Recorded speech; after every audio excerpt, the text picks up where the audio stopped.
sick. Good evening. How are you? BBC Radio Manchester.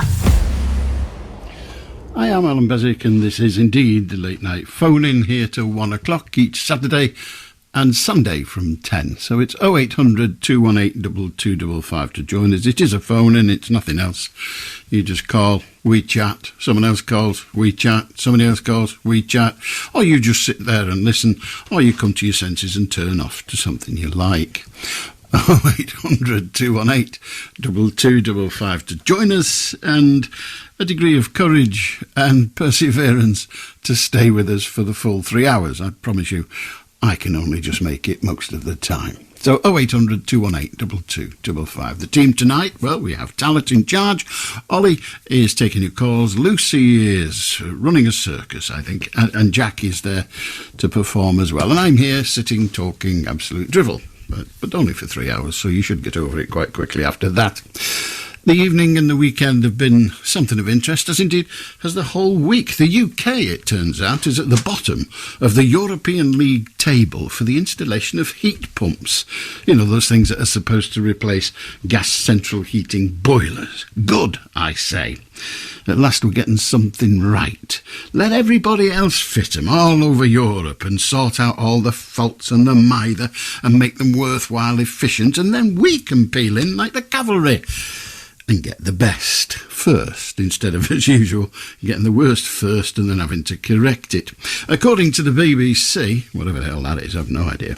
Anyway, according to the BBC, McDonald's, the dead cow emporium, is a groper's paradise for middle-aged staff. One young lass complained that she was groped by a fellow employee who was old enough to be her granddad. So it's not just their burgers that make me feel sick. And years ago, some villages in valleys were drowned. Yeah, exactly, drowned in the creation of reservoirs so that big cities could have enough clean water. Is it time now, given the situation, and don't mind me, but this is half being considered in Whitehaven, is it time now to chuck people out of their homes in some coastal villages? Say, look, I know these things aren't pretty, but sling your out. We're not going to drown you, but just get out, because we're going to put up a load of windmills, and then we'll have lots and lots and lots of green electricity. As I say, it's kind of in the firing line in Whitehaven in Cumbria. Although you'd never get a minister to say it, probably because it's not true. Apparently, we need bricklayers. There's a shortage of bricklayers. Have you ever tried to get a bricklayer recently? Could you ring me back? Could you ring me back in 2024? I might have a gap. Carpenters, could you ring me back in 2024? I might have a... You can't get them for love nor money. Tilers and roofers, nothing. No such thing. So short are we of these people that the government is considering giving visas to such foreigners who can do those jobs to work in the UK. I wonder how many of the people on the boats that Sunak can't stop could be such tradesmen. They could be bricklayers, carpenters, tilers, roofers, even doctors, nurses, consultants, because we're a bit low on them this week. It could be any of those things, but no, they come here and they languish in crap hotels or prison boats, currently being dragged into place, costing you and me a fortune. Still, at least it'll keep immigration down, until, of course, we give out all those visas to get the bricklayers, carpenters, tilers and roofers that we need. They'll all have to have visas. They'll all be immigrating. Look, don't look at me, I can't make sense of it. Now, I might not have said this before, I don't know, but I am not a fan of tattoos.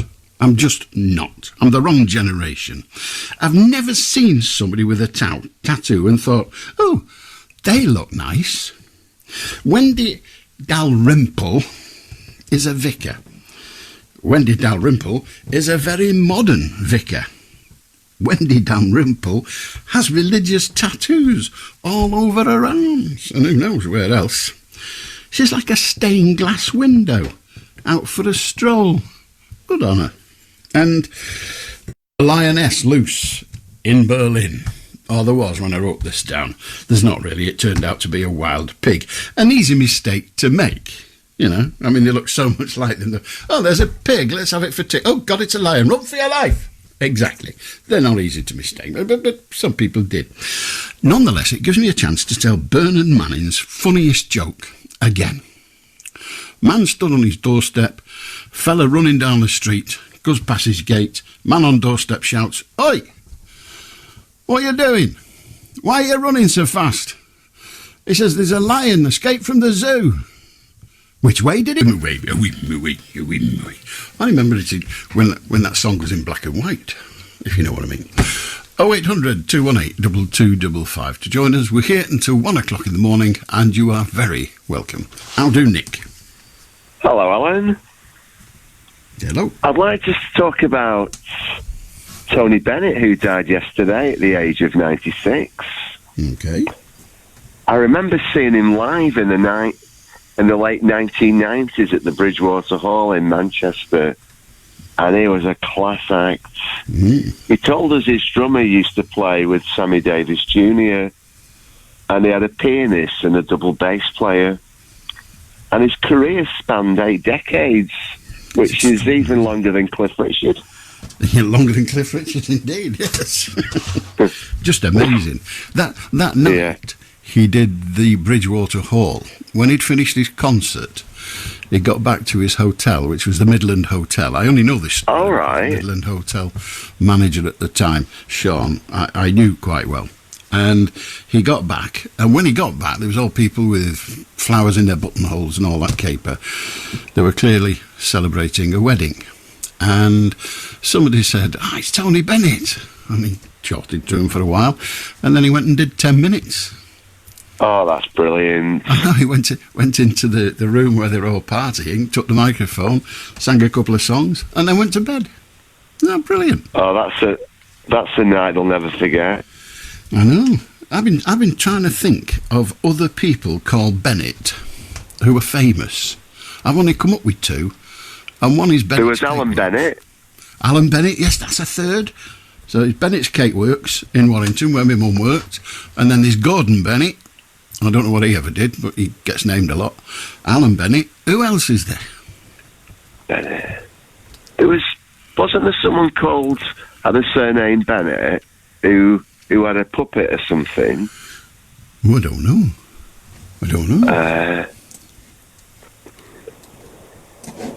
But he served in World War II as well, and afterwards he subsequently became a pacifist, after what he witnessed, which is understandable. Yeah, lots of people who saw the war thought, if this is what it's about, then we're getting it wrong. Yeah, and he duetted with Lady Gaga and Amy Winehouse. It's just extraordinary, isn't it? I know. He even did an album with Lady Gaga. Good Lord. I heard on the radio this morning when they were talking about him, and somebody said they went round to his house, and if ever you go round to his house, he says, "What's the latest music? What's the thing?" Because he wants to keep up with all the brilliant. music. Yeah, so anyway, we won't be doing that no more. So he always kept in contact with what was going on at the time. Yeah. Hence his performances with Gaga and Winehouse and the Lord knows who else. Anyway. And there's a really touching scene in the Amy Winehouse documentary where he's doing a duet with Amy, and she's a bit nervous about her vocals, and the way he talks to her and reassures her that the vocals are fine. It's such a touching scene in the film. I've not seen it, but it sounds it. Did you ever get to interview him, Alan? No, I've never interviewed him, never met him, never seen him live, nothing like that, which is a shame, really. But people like that, they get interviewed by those who understand music, which immediately excludes me. You like Leonard Cohen, don't you? Yeah, brilliant. Never got to interview him either. Right. Exactly. Leonard Cohen toured his artworks, and he came to Manchester in the Northern Quarter in Manchester. He had I think it was a week's exhibition there, and I was out the country on holiday at the time, and I got an email off the man who'd sort of organised it, or was part of the organisation, and that was Tony Wilson, and he said, "We've got Leonard Cohen coming, you want to come round and meet him?" And I was on bloody holiday. I very nearly flew back. Oh, what a shame. Yeah, I know, it's terrible, isn't it? But such is life, and in the case of not. Good on you, Nick. I'll do Ray. Hi, Alan. I'd like to talk about lying versus being honest.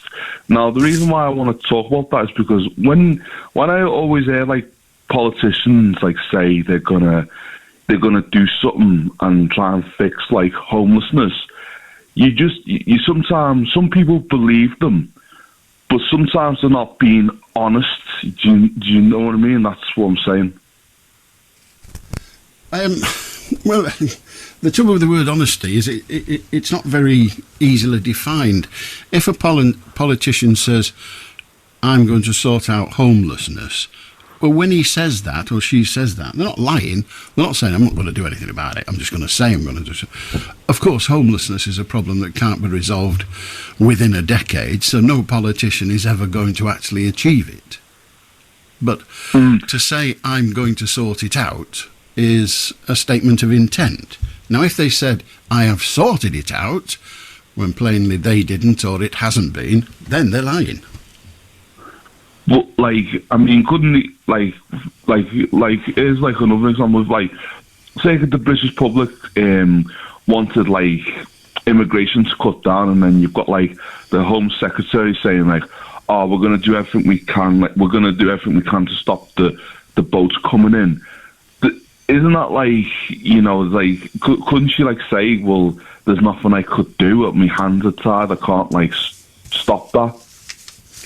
Well, they could say that. Yeah, it's tough. Get over it. They could say that. But we, not necessarily on that issue or any other specific issue, but we want our politicians to try to make the world fit better with our desires. So to say that I'm going to do it, I'm going to do my best to do it, I'm going to have this as a goal, doesn't mean they're lying unless they have no intention of doing it. The fact that it is beyond their abilities, well, okay. You know, if the Manchester United striker says we're going to win the cup this year, is he lying? Well, we don't know until the end. But it's certainly his ambition, isn't it? But like for example, if you've got like a wrestler saying like, oh, I'm going to win that championship belt, you know what I mean? That's like sometimes he's not being honest. Well, it's just he might not be honest with the audience. Well, there are very few people who go into certainly combat sports who don't believe they're going to win. Otherwise, they couldn't do it. So just because they're going to win, even if they have no chance, they still have to believe that they've got a chance and they intend to achieve it. It's not lying. To tell a lie is to knowingly tell an untruth. Now, it's not a known untruth. For me to say, I'm going to win a Sony Award, they don't even do them anymore, but I'm going to win the Best Broadcaster in the World Award this year, for me to say that, no one in their right mind would believe me, and I have little chance of doing so because I don't win for awards anyway.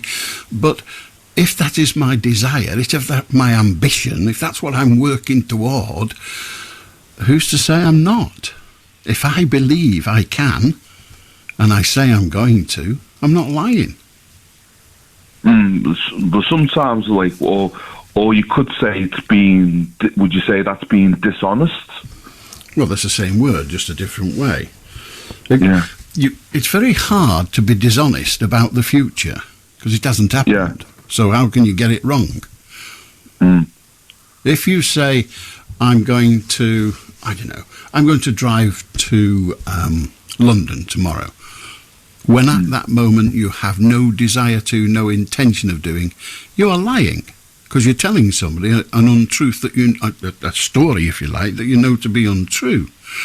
But if you say, I'm going to drive to London tomorrow, and then you get a phone call saying you don't need to come, you know, the job's been filled, or, you know, your mother's dead anyway, or whatever, the reason you were going to London. You didn't lie when you said, I'm going to drive to London.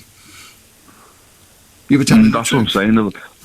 Yeah, that's what I'm saying. Like, lying's not always... It's not always a good thing to lie. I'm not saying, like, I've never lied, but I think lying all the time is not always a good thing because people will like find out that you've lied.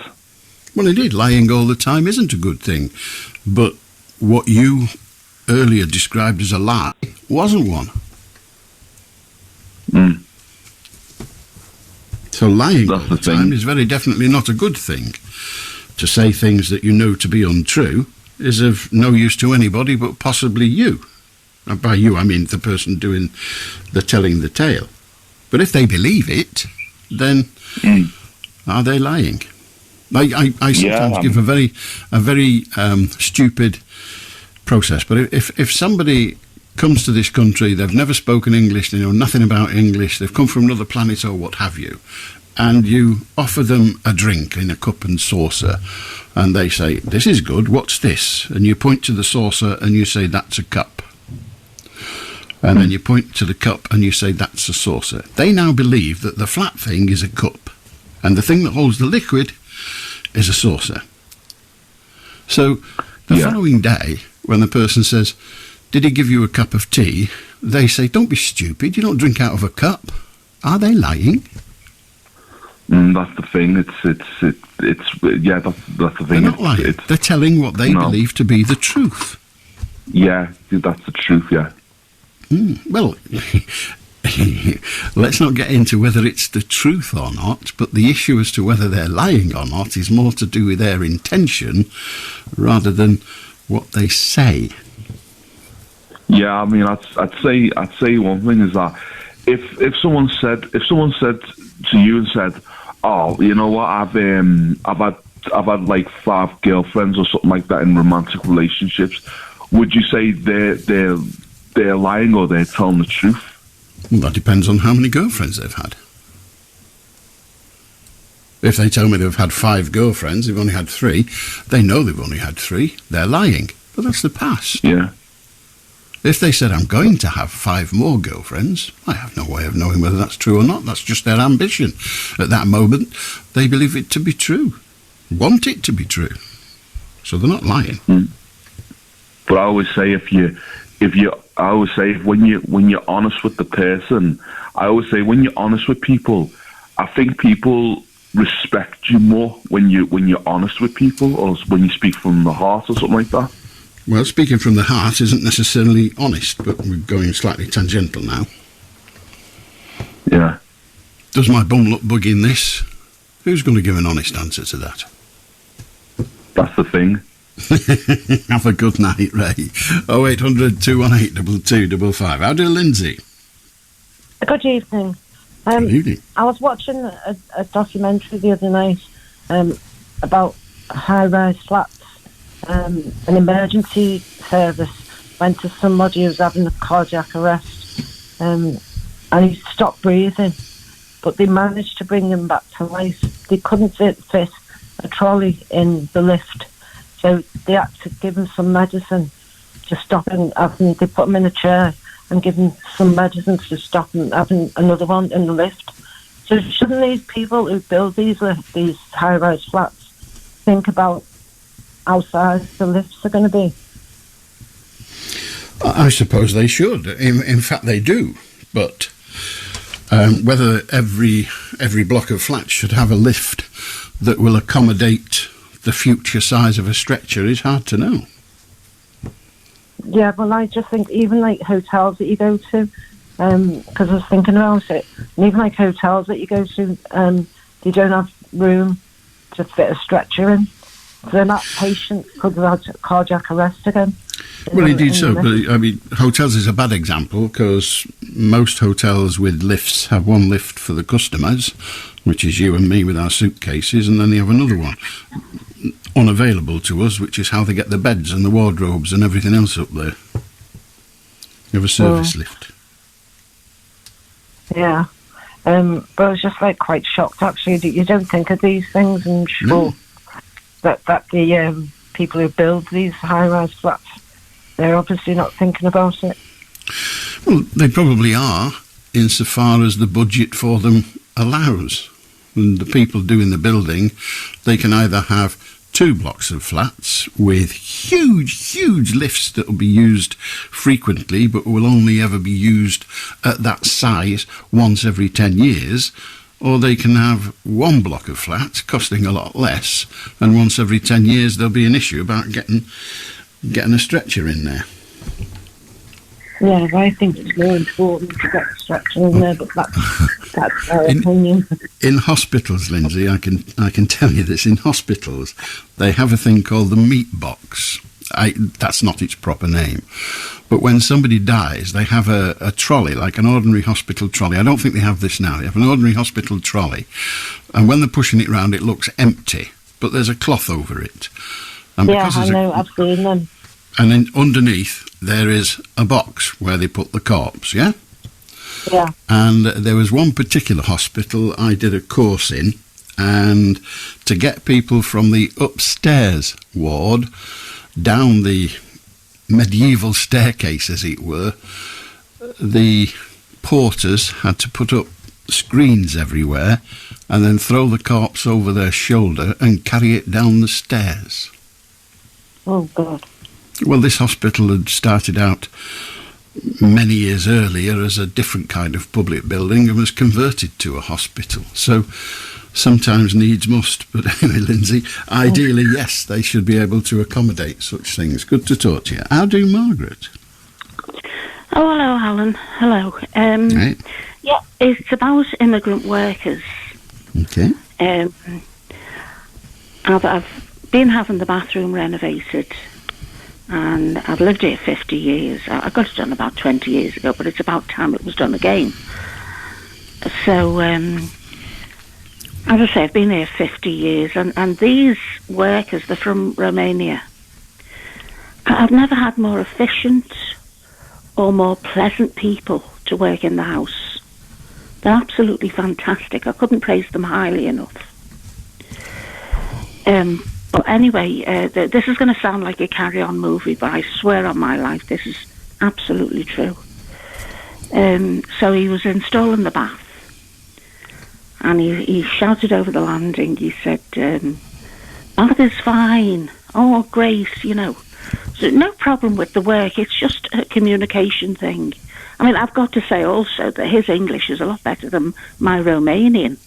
So I'm not putting him down at all. But, you know, he's able to communicate, and that's the important thing. But this, as I say, it sounds like a carry-on movie. Shouted over the landing, "Bath is fine." He said, "But I need to see your behind." I said, "You what?" Yeah, I didn't know whether I was pleased or insulted, to be honest. Indeed, yes.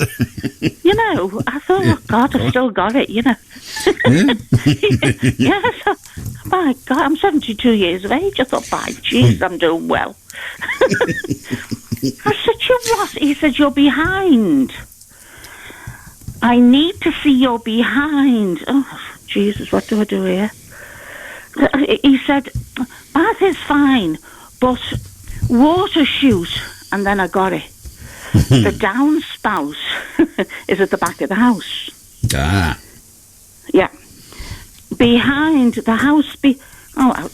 Again, I didn't know whether I was disappointed or delighted. You know. Anyway, we figured it. Oh, matron. We figured it out eventually, and he did get to see my behind. And, behind the house, of course. And everything's going well, but, I mean, I would highly recommend them. I did say to him later on, I said, "Look, no offence here," I said, "but you know what a behind is in Liverpool?" And he said, "Behind the house for the water needs to go out." He was being ever so pragmatic, you know, and professional, actually. He didn't know I thought he wanted to see me bum. He didn't know that. And neither did I at the time. I didn't know whether to faint or be delighted. He's probably hoping that when he goes to sleep tonight, he doesn't have some kind of nightmare. But Margaret. But he didn't see it, so he should be all right. He should be fine, yeah. Have a good And the night, dance Margaret. sounds good too. Well, that's what matters most. 0800 218 2255. How does Shafik? I'm okay, my dear friend Allan. I like to talk about climate change today. This is main important thing in the United Nations table. World leader every time they talking about the climate change. Yeah, we human beings believe because the earthquake every time and volcano and the cyclone, tsunami every time, and war as well. War main thing. When each other war, blood coming, then people dead, then the people going to heaven, they cry. They are left cousin in this yard, and they die, they shahid, they're going heaven. But they cry. Then God upset. Then God, we Christian people believe Bible. We Christian people believe God. This is cyclone come from God. Earthquake come from God. So after 2000 years, if any peace come in this year, world leader must be look at this subject carefully.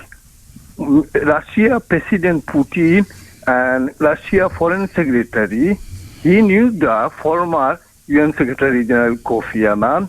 One war in the gap time Iraq war, Russia knew that. Why now war with Ukraine? I don't know. No, I'm not asking you. I'm not asking you, my friend. Shafik, if climate change comes from God, how come it's getting hotter? I thought the devil was in the hot place. How do James?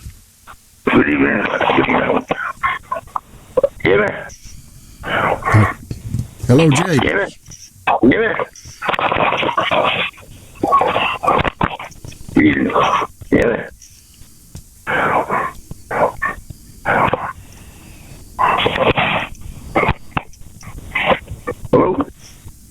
Hello. You just keep saying the same word over and over again. It sounds rather more like a dog bark than a word, but no. James, we'll try a different line if we can be bothered. 0800 218 2255. If you want to join us, you can. It's precisely 10:30, so there's plenty of time. We're here until 1. How do George? Hello, Alan. I'd like to speak about 2 items, please, Alan. It's only a short talk. Go on then. It's about this antelope. I think it's a deer was being born in Chester Zoo in the last few days, and it's only 6 inches high, and the highest it'll grow up to is 18 inches. Have you heard about it? No, I've heard about such creatures before. It's a very rare deer, and it's been born in Chester Zoo in the last couple of days. It's in the paper, and I've just been reading about it now, and I'm amazed by it. And it only weighed, when it was born, it only weighed the weight of a packet of sugar. I was fascinated by it. I think a lot of people would like that as a pet, Alan. Well, which I don't know how good they are as pets, but, you know, some of the pets that look pretty when you get them, they don't always turn out to be, but okay, you may be right. There may be a queue a mile long to have them as pets, but given their rarity, I think it's unlikely they'll be allowed to. I mean, quite a lot of people would have them in a sandwich. And the other item I've got, Alan, if you don't mind, no? It's about these chemists, pharmacists. I think they're very good, because the one I've got I won't mention the name, but it's absolutely fantastic. They deliver all the stuff for me every month, and I can't walk. As I say, I can't walk at all, hardly, but I have difficulty. And I think they're very kind the way they do it. Yeah, I mean, the chemist service in this country, or the pharmacist service in this country at the moment is absolutely brilliant. However, it's not always going to be, because pharmacists are losing money hand over fist and are starting to say, well, it's not worth the effort, so I'll jack it in. And pharmacies are closing all over the country. You just totally believe, yeah. Anyway, that's all I want, Alan. Thanks very much. Thank you. Let's try James again. How do James? Good evening, Alan. Good evening. I can hear you. Oh, yes. Hi. Well, a couple of months ago, you were talking about famous people you've met. I used to work with a lot of them. I used to work in theatre. Okay. The stage manager at the Opera Manchester and the Richmond Theatre in Surrey. We were on Slave That's how I was on Slave the King Leo, Ralph Richardson, Richard Evans, John Gilgood, Macbeth, J. Jacobi, Small Lake, Margaret Fontaine, Norris. Many famous people. Some were good, some weren't. Some were nice people, some weren't. Tony Bennett was very nice. Very talented, but not a nice person. Can you hear me? Yeah, I can hear you. I'm just listening to you spoil the reputations of famous people, which is a shame. No, not famous. Some people, some, all. Well, the ones that you name and say weren't very nice people, I'm not overly comfortable with. They're not here to defend themselves. Not say it was very nice. Perfect gentleman. Well, so was Margaret Fontaine. James, I may be mistaken, it often happens, but a few seconds ago you were telling me you named a person, then you said wasn't very nice. And that's on the back stuff. I don't want you to do it again. Oh, okay. If a person's not here to defend themselves, I think it's damned unfair for me to let you slag them off. Okay, fair enough. I won't mention the name thing again. What about you? Who have you met? Well, I meet lots, but or I did in this job, but it's they're just people. Oh, no opinions. You like them or not? Well, I don't know them. I just meet them. I don't know them. I mean, very, very occasionally you might spend a little bit of time with somebody, or you might be working with somebody, but that's no way to judge their personality and their character, that you're just working with them, whether they be famous or not famous. Well, some people get lost in the character you play. I'm sorry? Some people get lost in the character you play. Well, I suppose that's true, yes. I suppose it is. It's part of the job. Well, I'm Kurt by inclination. You got lost in the character you play. You wasn't a bad person, but you got lost in it. Well, as I say, I'm not comfortable with people talking about individuals who are not here to defend themselves. Well, okay.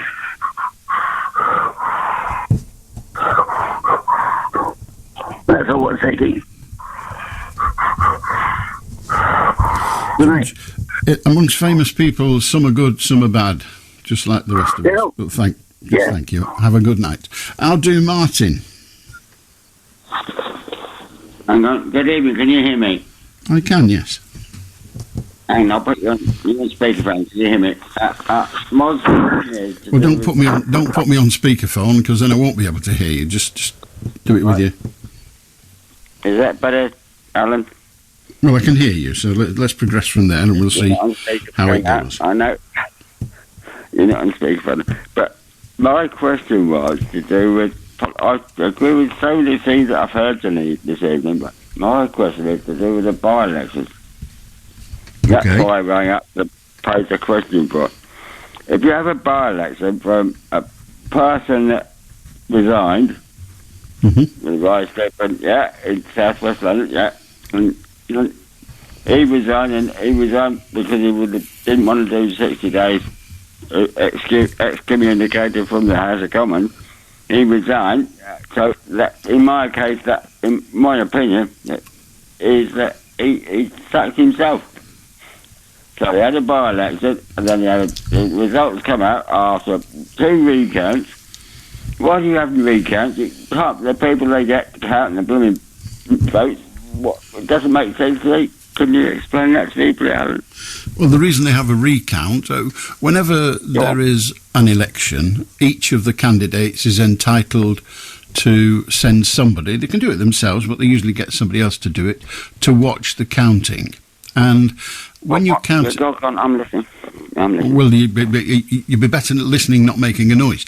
And they observe the counting, and if they think, not there's been some jiggery-pokery, but it perhaps wasn't as efficient as it could be, and it's a close result, it's very easy when you're counting pieces of paper to get it wrong.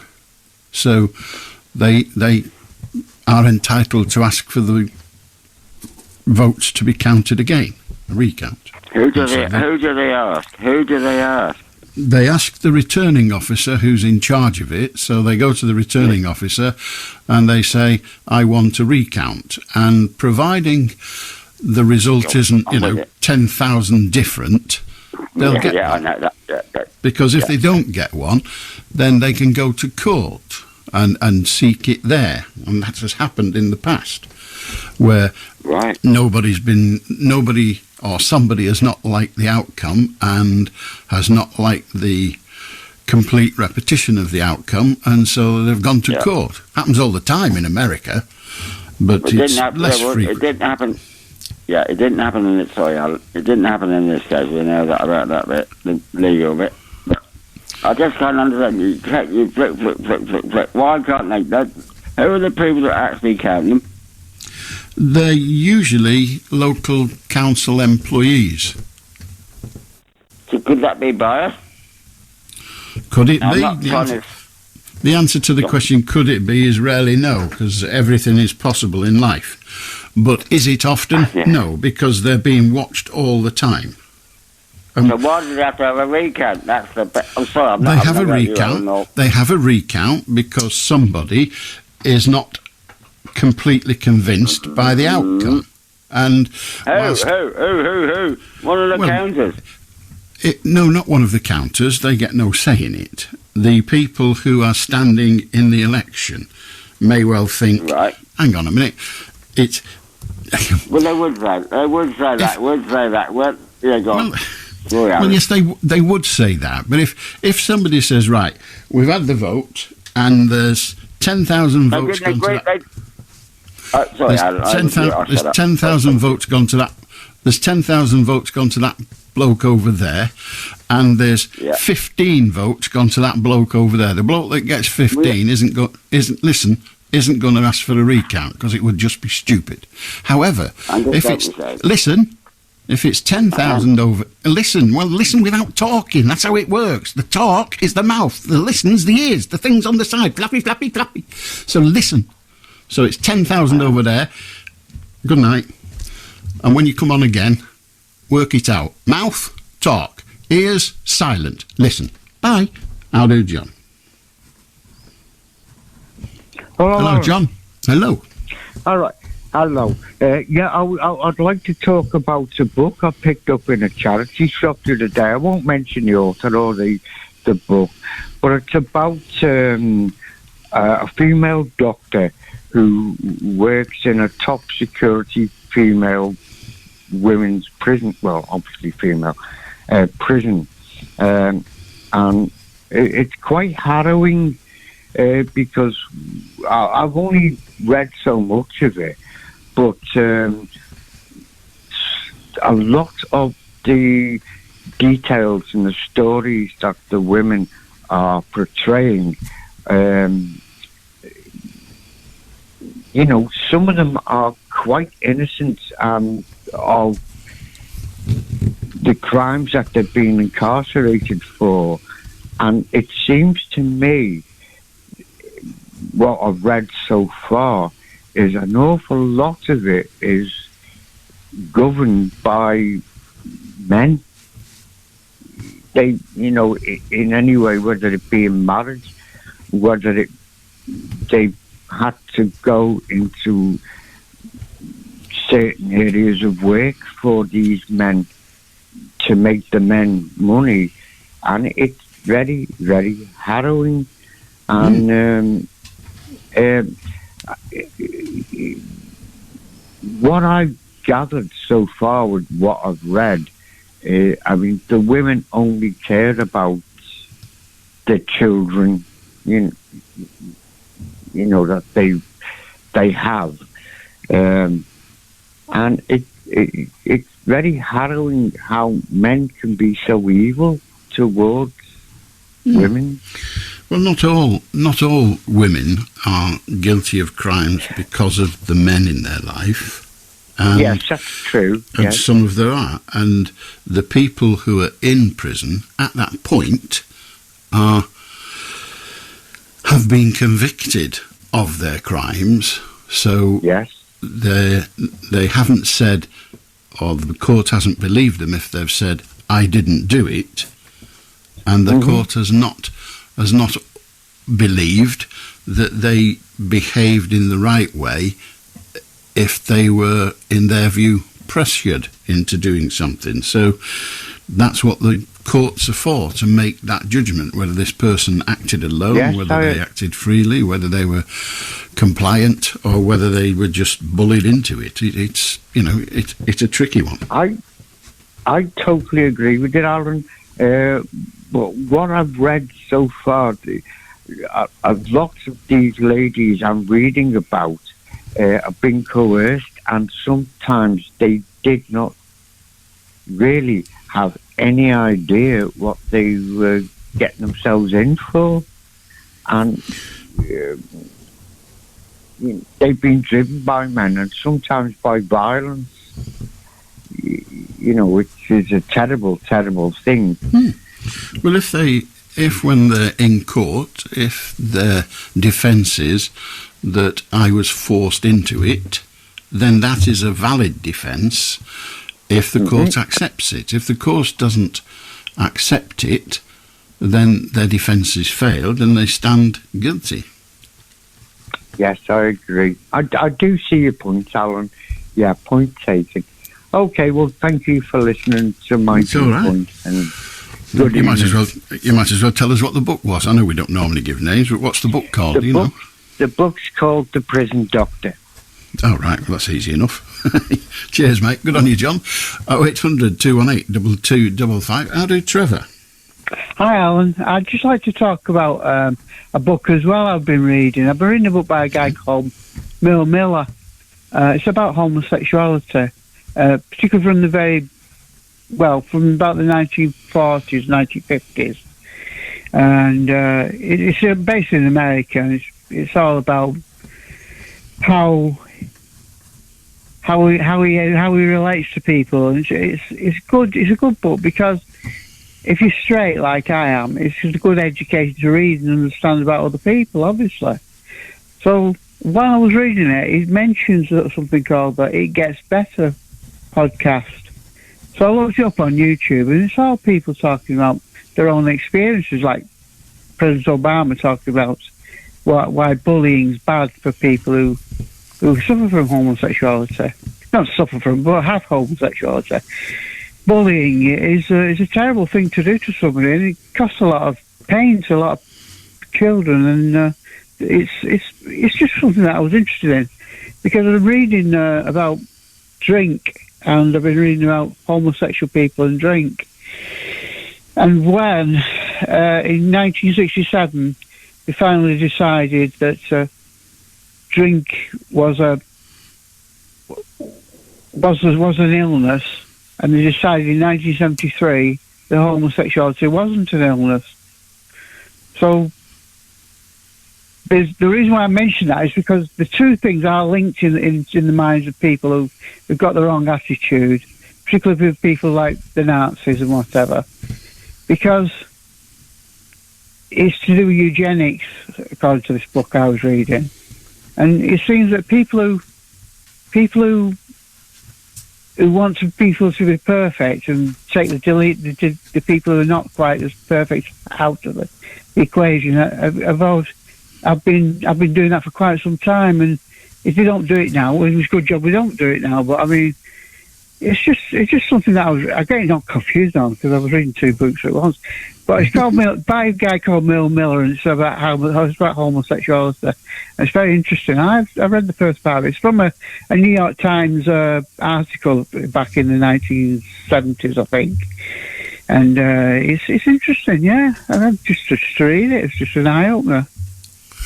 Yeah, I mean the way gay people, homosexual men, because homosexuality in this country for women has never been a crime, but homosexuality in men in this country was a crime, and people served long prison sentences sometimes because of the committing of that crime. Only this week the government has apologised to people in the forces who were thrown out of the forces for being found to be homosexual. Gay is what we say now. Found to be homosexual, thrown out the forces. And there's been an apology all about it. Whether that helps them or not, I don't know. Some will be satisfied with that, others less so. But yes. But I mean, it's good to see progress, isn't it, really? Well, it's slow, but yes, it's good to see. Yeah. But I mean, things like the water treatment, hot baths, cold baths, steam baths, douche, bark treatment, steel treatment. And this book lists all these treatments that were done in the 1930s, 1940s, prior to the Enlightenment of people. And these were used for treatments for alcoholism, but there are also many of them crossed over to treatments for homosexual people. So, for example, lobotomy and chemicals used to give treatments, not just liquors, but different chemicals used in ways to change people and to make them behave in a way that was more acceptable. And what the Nazis took it to was just a limit that's just beyond. Well, I'm just glad we don't live in that world, you know. And but that was where it was going with. Well, I'm afraid people. It's all right to say I'm glad we don't live in that world, but regrettably we do still live in that world, just not so much in this country and the United States and the like, but there are parts of the world where it is still punishable by death to be homosexual. So that world is still there. It's not gone. Yeah. No, you'll be opening your eyes to that. I wasn't talking very sensibly. I mean, we're looking about the 1975 today. They were singing at the concert, weren't they? And that happened in the Far East over there with Matty Holman and his keyboard player or whatever. So, I mean, it's good to have made a stand for it, but it's just the way the world is. I just don't. Love one another, Alan. Should love one another as best you can, everybody. Indeed, loving one another might be what the problem is. But have a good night, Trevor. 0800 218 2255. And if you want to join us, that's good. We're here till 1 and happy to have you. And this song, I guess, is appropriate. Queen. Week, I took the mickey out of Nigel Farage for being dumped by Coutts, the Royal Bank. And, it was said at the time by the bank that he was dropped because he fell below their millionaire criteria and not because he was beyond the pale politically. It would seem I was wrong. The bank really did dump him because they didn't like him. Now he wants an apology from the BBC for giving him all that hot airtime just as people were managing to forget he existed. Well, he's not getting one off me. How do, Ted? All right, Alan, kids. Just to say, you know, these conventions where they have all countries go to these conventions selling their weapons and guns and ammunition and whatever. Every country does it. They have a convention where they sell these weapons.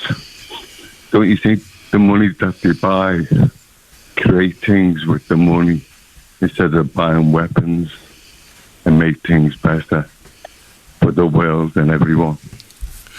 Well, if we could all agree, all the countries, all the people on earth could agree not to fight anymore, then yes, that would be the way forward.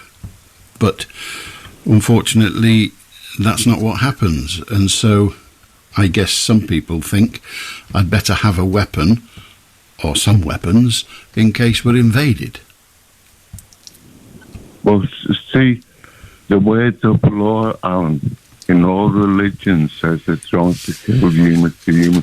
All the world, every country in the world says it's wrong to kill human to human. It's against the law. It's very difficult to concede. It's very difficult to concede that every country in the world thinks it's wrong to kill people, and it's against the law to kill people, because in Russia right now, the president is quite happy for his representatives to kill people in Ukraine and doesn't believe it to be against his country's laws. And the president of Ukraine thinks it's okay to kill Russian soldiers and doesn't think it's against his laws. So it says it's wrong for people to kill who aren't states, rather like in America at the moment. They're putting people to death via various processes for being convicted of murder. So, again, it's only in certain circumstances where it's wrong to kill. Well, this goes for every human being on the face of the planet. If you're a danger to yourself and a danger to others, you're mentally ill. Quite possibly. It's true. Well, okay. I don't know what your qualifications are, but I'm very grateful to you for expounding your knowledge and sharing it with us. Thanks, Alan. Thank you. Bless you, kid. Thank you. Do have a good night. 0800 218 2255. You want to join us? That's good. We're here till 1 o'clock in the morning, so there's bags of time. And if you fancy what's in your newspapers tomorrow, well, I could help you with that, probably. No, not yet. It's too early, isn't it, really? Tomorrow's newspaper's today, as they say, or they used to say. I don't know what they say now when they do it. I don't even know if they still do it. Anyway, yes, gibberish. It's all right. I get paid for gibberish. Maybe gibberish to you, but it's bread and butter to me. 0800 218 2255. Now I'll look at the correct webpage. Here we are. The newspapers of tomorrow, for tomorrow. Oh dear. Yeah, that's very strange. The Sunday Times front page, The Secrets of Sigourney Weaver. She never did meet them apes. That's what it'll be. I don't know. I've not read it yet. Oh, Khan is to rethink the ULEZ. That's the extension of the green zone in London. After a call from Starmer, Labour leader demands an overhaul of the mayor's car pollution policy after the by-election defeat. The general thinking is the reason Labour didn't win in Boris Johnson's old seat is because of this. The Labour mayor of London, the Labour mayor of London, wanting to extend the green zone, as they call it, where you have to pay to drive your car. And if it was passed, then people, I nearly said people with older cars, but it's not really just old bangers. We're not talking about, MOT close shaves here. We're talking about fairly modern cars that happen to be diesel or petrol, and you would have to pay a levy, and that levy was about 12 quid a day. Now, okay, if you, like me, drive to London very occasionally, it adds 24 quid to you. Well, actually, I wouldn't have to pay, but if I did, it'd add 24 quid to my journey. 12 for the day I arrive and 12 for the day I come back home. But if you live there, that's 60 quid a week. If you have to go to work 5 days a week, that's 60 quid a week. I mean, that is a phenomenal tax just to drive about, isn't it? 60 quid a week. Just convert that into a year's amount. It's a massive load of money. It's crazy to have to pay it. So you think, well, that's all right. Well, you just get rid of that car and get them. They ain't driving an old car because they like it. They're driving an old car because they can't afford a new one. It's an odd policy. But, of course, it would mean... I mean, what was it that Khan said? He said, people never complain about paying for clean water. Why would they complain about paying for clean air? But if you think about it, you're not paying for clean air. You're paying for the right to dirty it. 0800 218 2255. How do you, Mike? On a point of intrigue, you looked at the newspapers for tomorrow, I'm rather interested to know where there's a miscellany of these at this time of night, for the next day. That's to say, in your literal Radio Manchester days during the week, when you were in the studio, the literal hard copy used to come to you, didn't it, before the end of the programme? Yeah, they used to bring them in. Yeah, they did. When we were in the old studios in Oxford Road, when we got to Media City, they still brought them.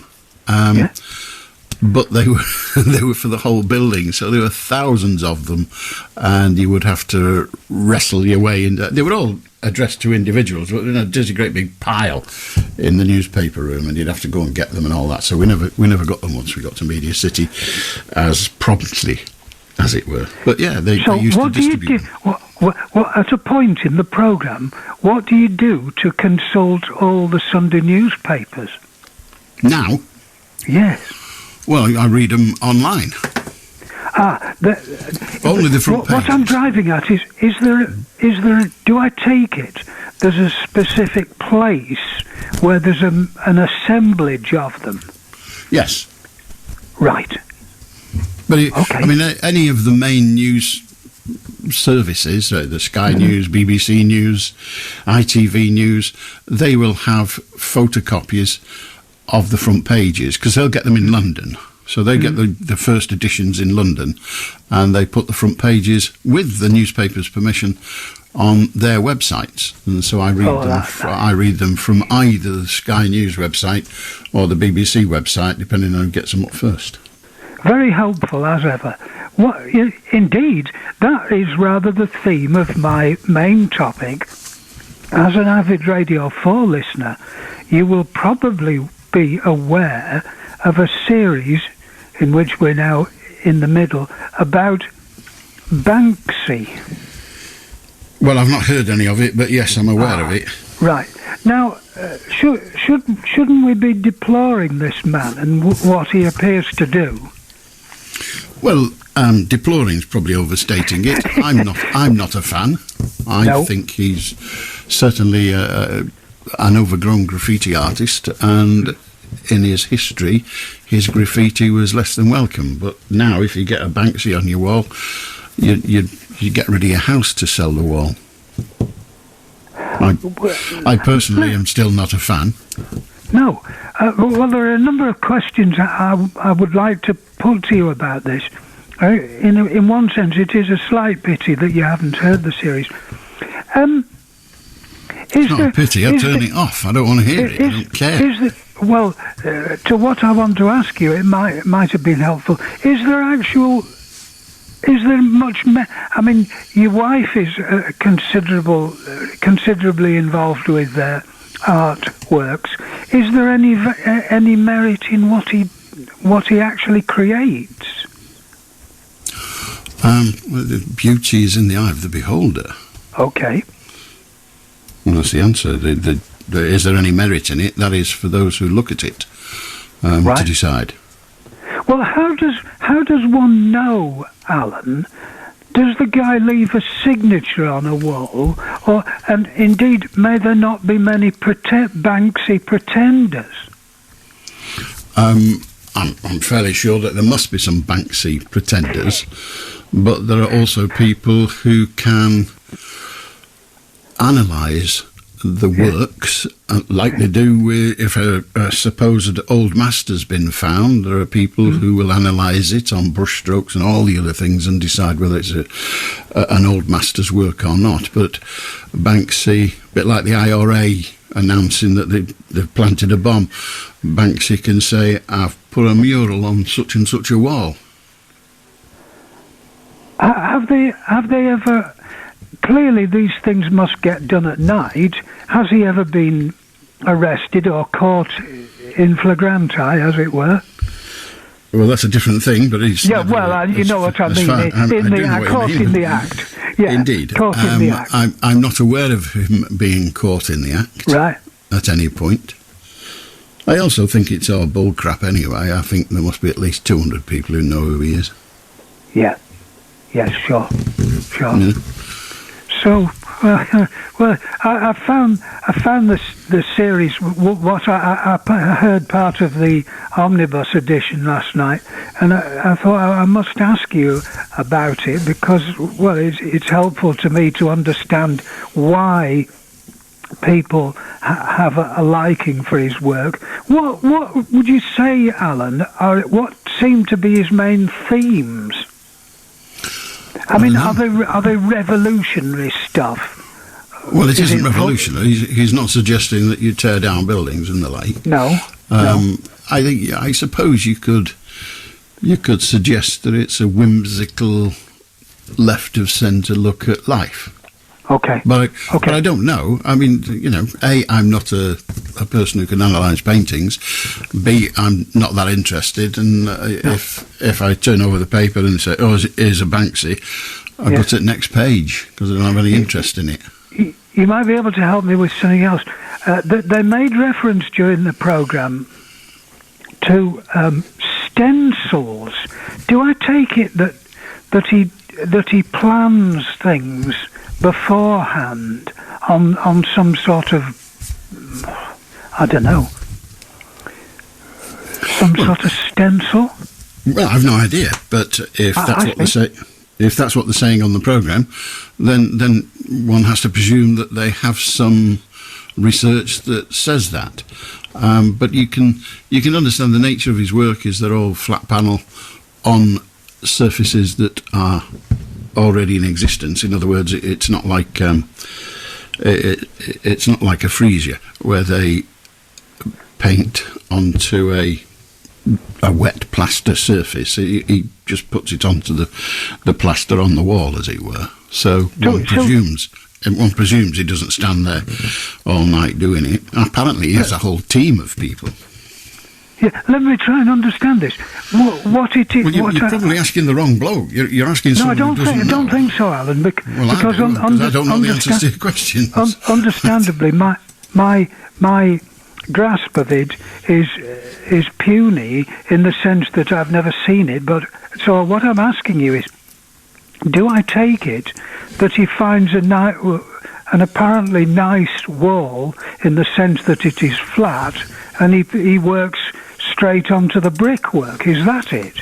I don't know. Well, it won't be brickwork. It'll be plaster, I presume. It won't a flat surface, I presume. But I don't know. I've never really paid much interest in him. He's just a graffiti artist. He might as well be spraying his tag on the side of a train, as far as I'm concerned. Yeah.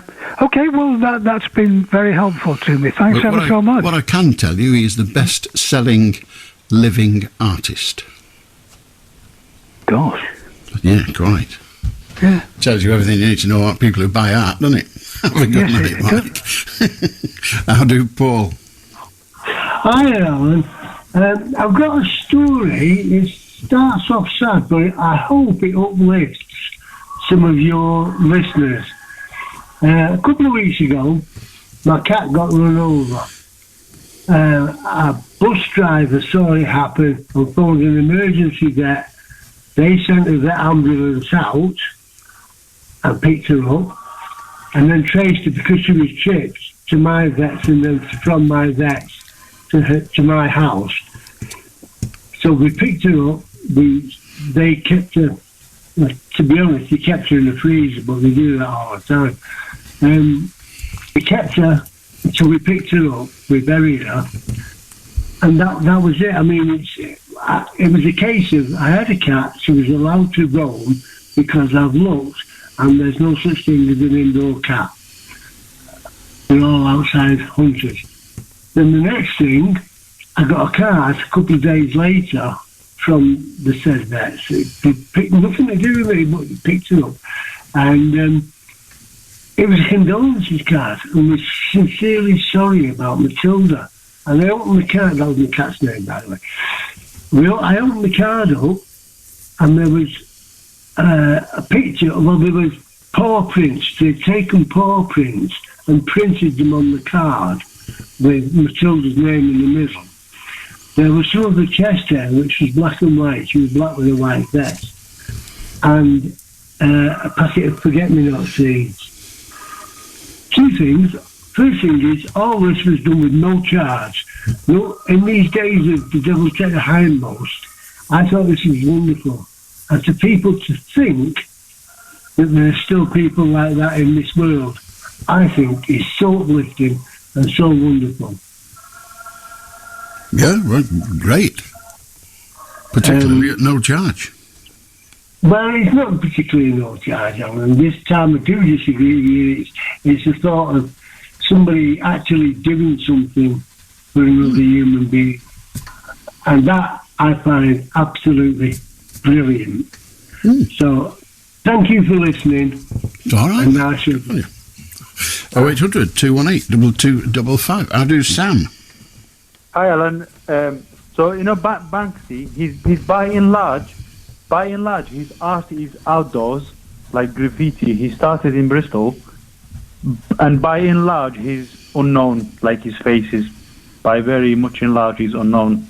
And I think for the first time in a long, long time, he's going to have an exhibition in a gallery. I think he's in Manchester. I'm not too sure. And he gives a lot of money to charity, especially to refugees who cross the channels. How do we know? How do you know what? How do we know? We don't know who he is. How do we know he gives a lot to charity? Yeah, it's on the news. Right. Well, how does the news know? He bought a boat and he painted it. He bought a boat, so people who die, who capsize, you know, them boats are capsized in sea. So he bought a boat, so people, so they always circling in the sea. And how do we know? Because it's true. I mean, BBC. You say it's true. I accept you saying it is true, and I say, how do we know? If he's anonymous, how do we know? So it was on the BBC article. Well, that's the BBC telling you that that's what they believe to be true. How do they know? He's anonymous. He's got a circle of friends. I might be Banksy. And so, because I've not bought a bloody boat, I'm just raking all the money in, putting it in the bank and letting that fool who's pretending to be me give his money away. What a prat. I don't know. He's a good person by and large. Well, how do we know? Yeah, he could not exist. I mean, what's that? Yeah, in that sense, yeah, I do understand what you're saying. I was going to talk about football because I'm watching United. It's pre-season friendly games. They play in America right now. It was a the whole of America? Now. Yeah, they're playing Arsenal in America. Right. They're playing them now, and it's a pre-season friendly. So, like, the season starts in 4 weeks' time. They sort of have friendlies in before the season starts. And then half-time, usually when it's half-time in Britain, they say added time, extra time. Sometimes they might say injury time. I've never seen them say injury time. But this time around, they said injury time. And there was no one injured in half-time. And just an interesting fact. You don't say added time or extra time. He said injury time. Half-time, extra time, added time. Right. Does that make sense? Yeah. No. So at half-time, if there's injury or if there's time wasted, if someone skinny dives into the field, anything like that, they stop the game, and then at half-time they add a couple of minutes. Yeah, well, they don't add it on at half-time. They delay half-time by that amount, but the first half carries on until there's been active play for the specified time, which I think is 45 minutes. So if there's something, a moment when play is not taking place because of whatever, then they add that on. And so instead of being 45 minutes, ostensibly, the time between the start and the finish is 48 minutes or what have you, but they still only play for 45. Yeah. No, exactly. So that sometimes they add a couple of minutes for whatever reason that game might be stopped for. That is correct. Yeah, whatever, yeah, for injury. It's called extra time. Usually it's called added time, extra time. But today he said injury time on BBC. but no one was injured. But then I do get it. You can be called injury time. Well, it's a friendly in America between two clubs from here. Who cares? Yeah, but no, you just took me back a little bit, not too much, just a little bit, and then I was like, okay, yeah, it does make sense. It could be called injury time because it is an umbrella term for different meanings, for different scenarios, sort of thing. Yeah. It's 2-0 to United. Saka, Bruno Fernandes and Sancho scored. Who cares? At half-time, it's a totally different team. So it's like 4 teams playing because it's friendly. They changed the whole team at half-time. So can you not hear me saying who cares? I don't care, Sam. I really don't care. If somebody dies during the game, ring me back. Otherwise, forget it. How do, Glenn? How do, Glenn? Goodbye, Glenn. How do, Eileen? Hiya. I just wanted to talk about Just Stop Oil and, how peaceful they are and what they're actually fighting for, the planet which is on fire at the moment. And I think they've been treated abysmally by the public, who I've seen actually kicking them when they're down to the head, attacking them with skateboards. And I want to ask you, cowards armed and dangerous and kicking people when they're down in the head, would you have done that to those rioting in France? Would you have done that to BLM? I don't think so. But because these are peaceful guys and gals, you just go around trying to be bossy McGlossy with them because they're holding up your busy life, which is on the line, by the way, from what's happening in Greece, Italy, Spain, and all the rest of the places literally on fire. And I just wanted to say, mentioning these things, 26 million's getting paid to BLM from the police department. And, to do with George Floyd and basically what happened thereof, which was abysmal. Well, I've put in a position about that. I've even phoned Minneapolis police today to warn them that this was about fraudulent counterfeit monies run by the mob. And the hidden agenda is the guys that were in with George, who give him the monies to go into the shop, were out there and they never handed themselves into this court case. And BLM and all you people, you're hiding them guys because some of you know who they are. Now, where were they in the court case? Where were they? Keeping their mouths shut and while yous are cashing it in.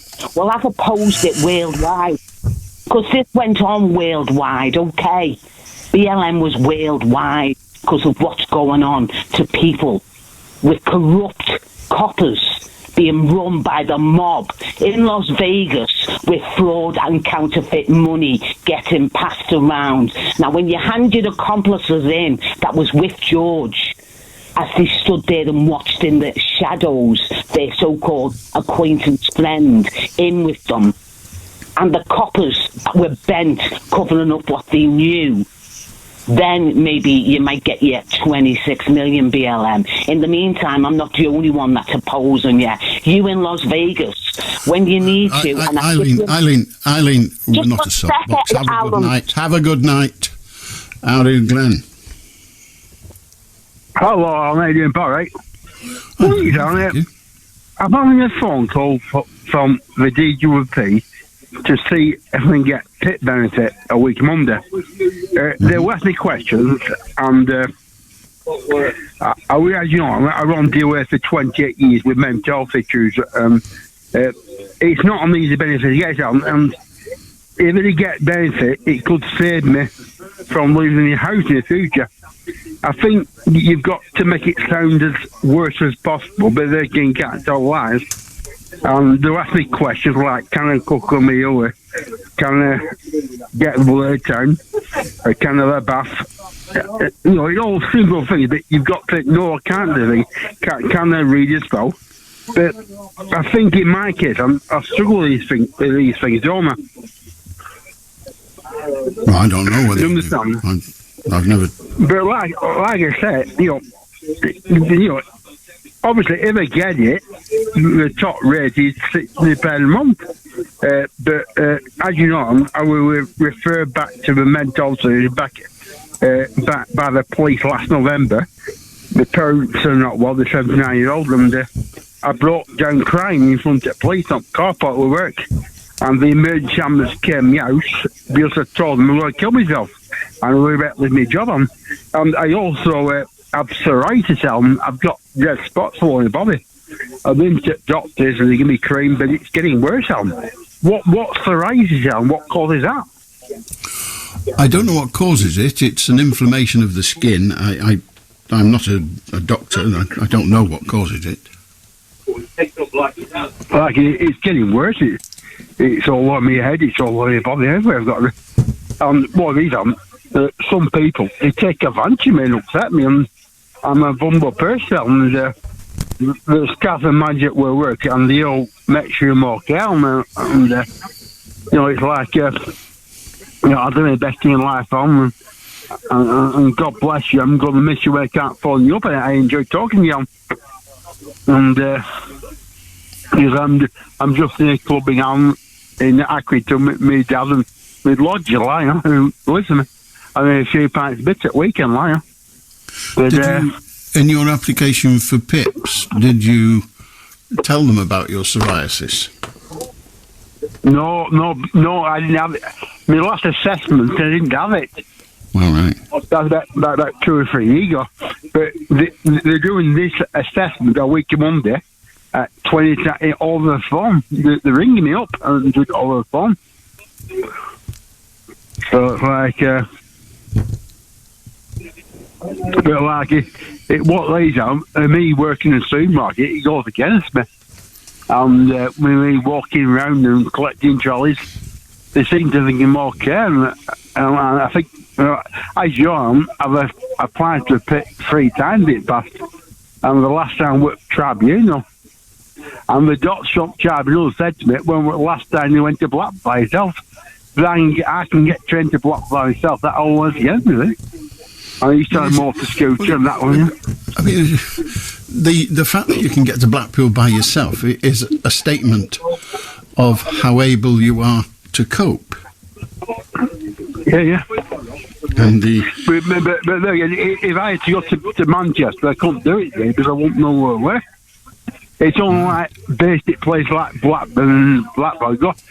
Someone said to me, right, you're going to Cornwall, I wouldn't know where to go. Or you're going to Manchester, you go to Burnley, I won't know, I'd have to have some movies. But it's like reading and writing, I'm not good at that. And I can't cook a meal, I live off takeaways.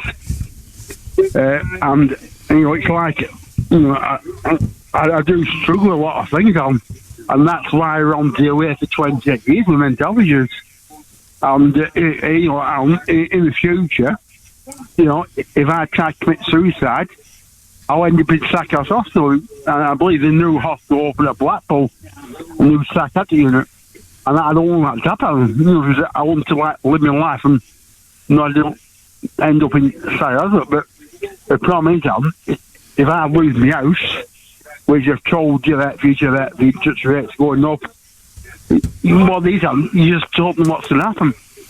And I'm worried about my future. And you and John Gilmore not be over there to ring up. So I'm going to base it on my own. I'm worried. And you're going to retire in a few months. About a month, is it? I have no idea when it is. But like, what do you think, Alan? No, I've told you it's 7 years. I'm not really sure what you're asking me. What do I think? Well, I had a girl that I'm still seeing that takes money off me. I told you about my house. I've taught over the past 7 years, Alan, I'm not getting a girlfriend. I've had a lot of conversations with Anna. I'm sure you remember lots of them.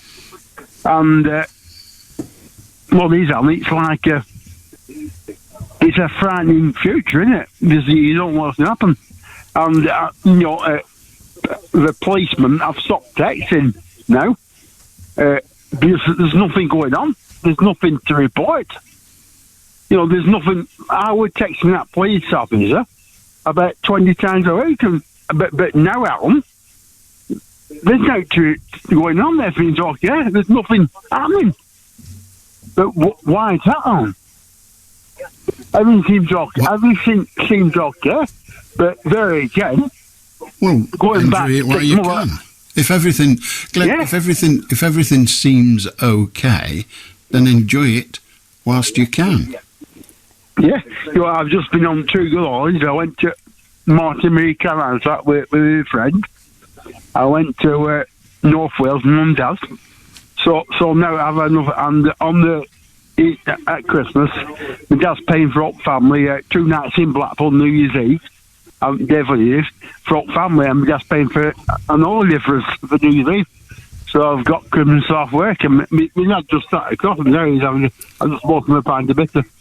It's actually in their club afternoon now. Well, Glenn, when you're talking Glenn, when you're talking to the DUP, if you tell them how much you're enjoying all your holidays, their chances of taking sympathy on you and pity on you are slim. Yeah, you're right there. I know I am. So yeah, I think what goes against me is my job. I'm walking around, and because I'm working, they're looking at it. I don't need it, see. So the problem is, that's not the way the judgment is made. The judgment isn't, are you working, therefore you don't need the money. It's about whether your illnesses and conditions are such that you need help. That's what's at stake. The fact that you're working doesn't prevent you from getting PIPs. Lots of people who are working get PIPs.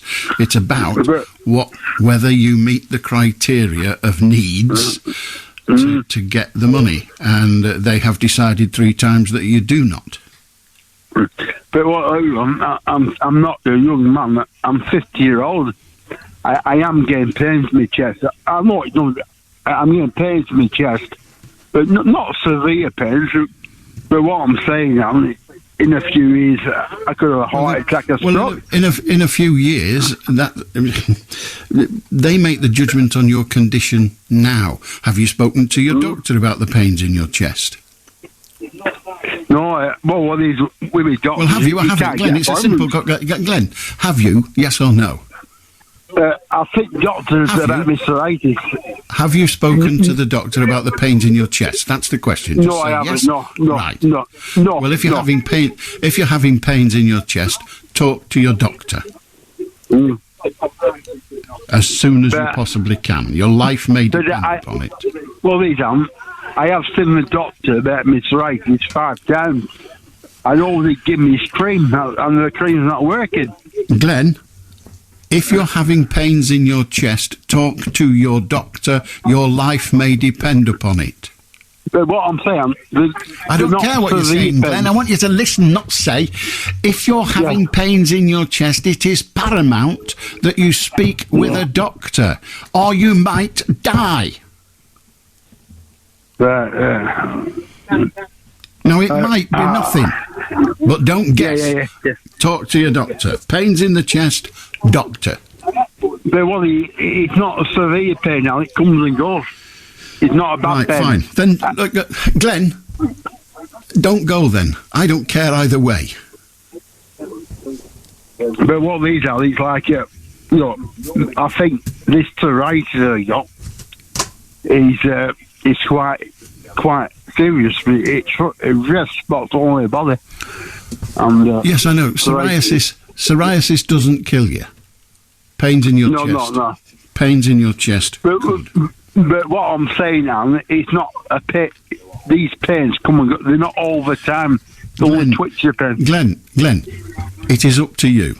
If I was having occasional pains in my chest, I would talk to my doctor. You don't have to. You're a grown-up. You make your own decision, and I can't do any more. If you're having pains in your chest from time to time, talk to your doctor. If they get worse, I will see the doctor. But if you get worse, it might be your undertaker that's needed, not your doctor. I'm not talking to you anymore, Glenn. If you're getting pains in your chest, I cannot stress emphatically enough that you must talk to a doctor. Now, he may well say that Beswick's a clown and he should have kept his mouth shut. There again, he might say, you're going to hospital now. There again, he might say, don't worry about it, Glenn. But when someone says to me, I'm having pains in my chest, my answer is, talk to a doctor, not a little fat idiot on the wireless. Have a good night. 0800 218 2255. I don't like being a bully, but I'm always happy to if necessary. How do Andy? Good evening to you, sir. You have a way with words, Al. Great. Say it how it is. But some people don't listen, do they? Even if his pains were getting better, he should go and see a doctor. But there you go. Did you mention before Nigel Farage? Did you make a comment? Yes, I think I did. Yeah. Why would you need to apologise to him? He's done nothing to you. You've done nothing to him. He's looking for an apology from the people that have upset him, like the bank. Well, no, he's seeking an apology from the BBC. Yeah, yeah. Why not? Why not, indeed? Is it just the BBC as an establishment, or is it one individual? That's what we don't know. But he has had an apology off the bank, hasn't he? And he's brought a lot of things to attention. I mean, the left-wing people, they don't like him. I get that. But he has made, there are a lot of people that have had the bank accounts cancelled. So it would seem. And he has brought something to the table. He has. Yeah. Apparently there's a big following on Facebook. Loads of people. Well, not just big people, normal people, as it were. But, do you know, is this not a bigger thing? Capitalism, establishment and all the rest of it? Are they going through your social media if they don't like you? I've no idea. You see, anything the banks do, anything horrible that the banks do doesn't surprise me. They're shysters. Yeah. Well, yeah, I'd just like to expand on that then. So, the NatWest is partly owned by the taxpayer. This is correct. Well, do you have no... It's a free country at the moment, still is. Always freedom of expression. They've libelled him. But I don't want to talk about that in case... But well, you just did. They can't... These people... We need banks. If we're going for a cashless society, we need the bank, don't we? The be-all and the end-all of it all. And if the bank's wasting time going to pick through people's social media, what's that all about? They should be helping people. The banks have an obligation to check that the customers they have are not, if you like, using illegal money. But in the process of their investigations, they may well find out things about the person that they don't like, and they may well say, we don't really want them as a customer. And they are entitled to say, we don't really want them as a customer, in the same way that the local cafeteria can say, I'm sorry, I'm not serving you, I don't like you, get out. I get all that, but that's the establishment saying and it was proved wrong. So who else are they doing it to? What else have the state got on people? What are they? We're not. Hang on. We've just moved from the bank to the state. Yeah. Well, the banks aren't the state. You said what? You talked about the banks, and then you said what else have the state got on people? Well, the state have got loads of stuff on people. If I go to when I've been to the bank in the past, and I wanted to draw out... We're back with the bank now. We're not talking about the state now. We're talking about the bank. Well, we can move on. But if I go to the bank... I don't mind moving on. I just want to know, when you say something, are you saying it about the state, as you did a moment or two ago, or about the bank? I'll tell you about a personal thing for me. Well, what? I've been to the bank, and I've asked to draw out a certain amount of money. Okay. And I get questioned in cash. It was only a couple of grand. I've been queried, what do you want this money for? Where's this money going? What do you want to spend it on? Even if I paid it in. There's a reason for that. I'm not a oligarch. I'm just a normal person. There's a reason for that. I'm not a money launderer. I'll give you the reason, unless you just want to talk stupid for the rest of your life. Would you like the reason? Would you like the reason? Yes, please. Right.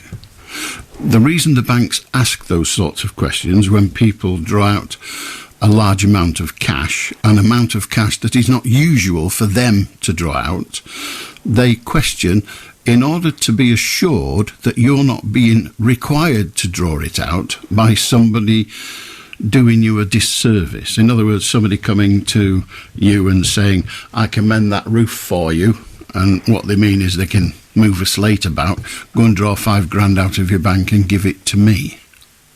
So it's that kind of thing. It's an attempt to protect you and the rest of us from being done to.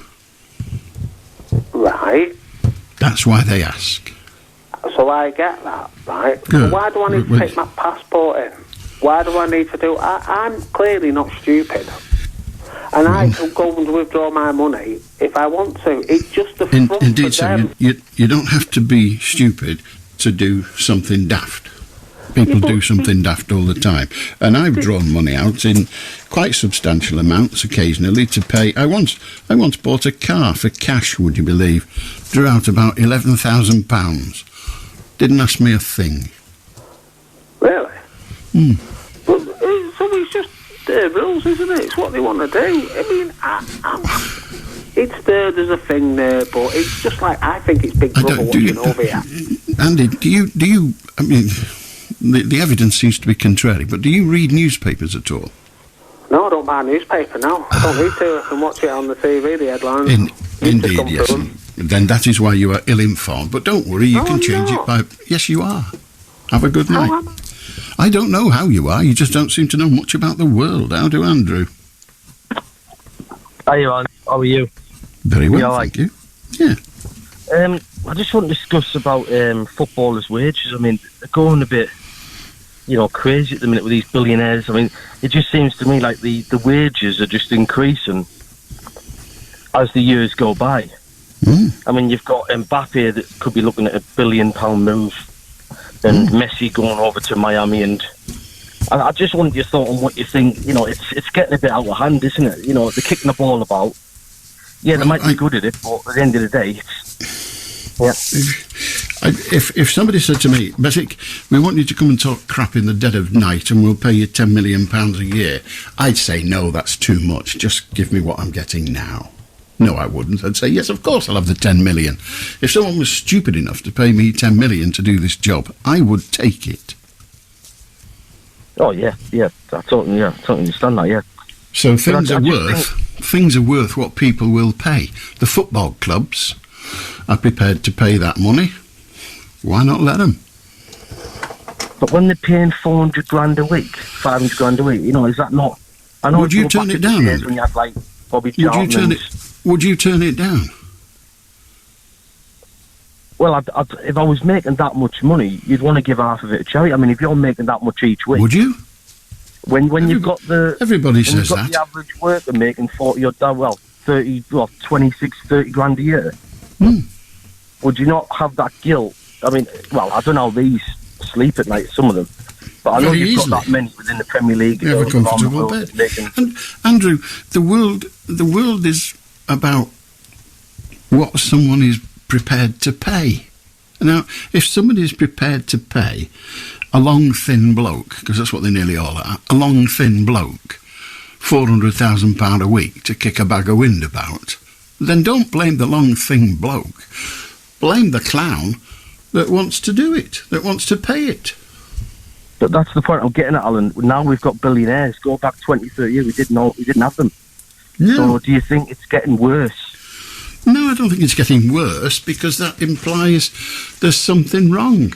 It's getting more money. It's not getting worse. It's just people are making an awful lot of money out of football. So what? Yeah, I just think it's a bit crazy the way it's going, but, Well, it's hard to argue that it's hard to argue that it's not crazy, but no one's getting hurt. Yeah. I mean... That's fair enough, yeah. As I say, if somebody said to me, look, we'll give you $500,000 a week for doing what you do, I'd say thanks. Yeah. I don't know what you do, Andrew, but my guess, I'm not big on guesses, but my guess is you'd do the same. Yeah, I would, but you'd have that guilt. I don't know how they would. Yeah, you'd have that guilt that the average person out there that is working hard. I do 55, 60 hours a week, and I'm looking at probably 38 grand a year, while some of these are making ridiculous amounts each week. And something needs to be done. The fans should be against it. They should stop going to games. I don't even know how the fans aren't paying it. I know they're not, but so why should the fans care? The fans just want to watch it. Towards it with the ticket sales, the food Who the sales. hell is like? It's probably not going to make a dent, but yeah. United, what does it seat? 75,000? How much is it to get in? 30 quid? More 2 than million that. a week? Oh, is it? Well, Yeah. I don't know what it costs. Let's call it 50 quid then. Well, I went to a Newcastle game and that was 42 pounds. So I can imagine United. Let's call it 50 quid then. So that's what, 3.5 million per home game? Good at maths. Yeah. I'm probably not. That figure's probably wrong. Yeah, you probably could do it, but yeah. 3.5 million I get you plus the money they get, the profit they make on the pies. The players. I know. I just think it's going to get even up more out of hand. It is. It's going to get dafter and dafter because billionaires are crackpots. Listen, one billionaire's trying to go into space. Another billionaire has just got squashed to death with his son, wasting his money. Go and have a look at a rusting thing. Yes, it is horrific, but it's what you do when you got $1 billion quid. But What are you going to do? Rush, I mean, he was told repeated times. I mean, who gets bolted? But that doesn't matter. What we're talking about, Andrew, is the stupidity of billionaires. Yeah. So we'll change that, Allan. Like, so it was good chatting. Yeah. I once asked a millionaire who owned a football club, and I said, "How do you make £1 million?" And he said, "You start with 2 million and you buy a football club, and then you just lose money hand over fist." Yeah. It's for the billionaires now, isn't it? All It's these like little clubs. they own clubs. It's like you buying a new suit. They buy a new football club. Yeah, they just do it because they want to be noticed and have that. They do it because they've got a shed load of money and they've got nothing to do with it. Yeah. You're right, Alan. We're not the least bit jealous, are we, Andrew? No, you've been good, mate, and like I say, that's always good to have a few reasons with the thoughts I've got, and but again, it's out of our hands. It's just up to them lot to keep on blowing money down the drain. Absolutely. Good on you, Andrew. Have a good night, mate. I say again, I'd take it. $500,000 a week. Yeah, thanks very much. That'll be fine. And I'd probably buy a round of drinks for the team every now and then. Nah. How do, Gary? How are you? Very well, thank you. And by the way, you don't lose your house if you go on to pit. I didn't say you did. That guy who was on a minute ago said he did. Well, here's... anyway, it doesn't matter why he said it. I'm not going to explain it, but right, fine. I tell you something, if I was on 40 million a week, I'll give you a... Right. Put it this way, if I was in charge of you, if I was the boss of you going on the phone, I'd give you 4 million a night. Right. What do you think about that? I think it's irrelevant. You're not. So... At the end of the day, I think you're in the wrong game, mate.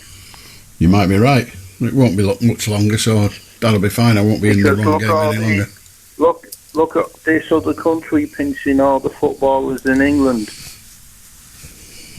I didn't understand that, but go on. Do you know that other country who's signing Jordan Henderson on? I don't know and who the that other is. English and the other football teams. I don't know what you're talking about, Gary. I'm sorry. Yeah. I'm out of my depth. Did you watch the Saints and League game today? No. Did you watch any sport? I watched the women's tedium of trying to beat a team that was 50 places below them in a table, England versus I was disappointed. They should have beat that team 10-0.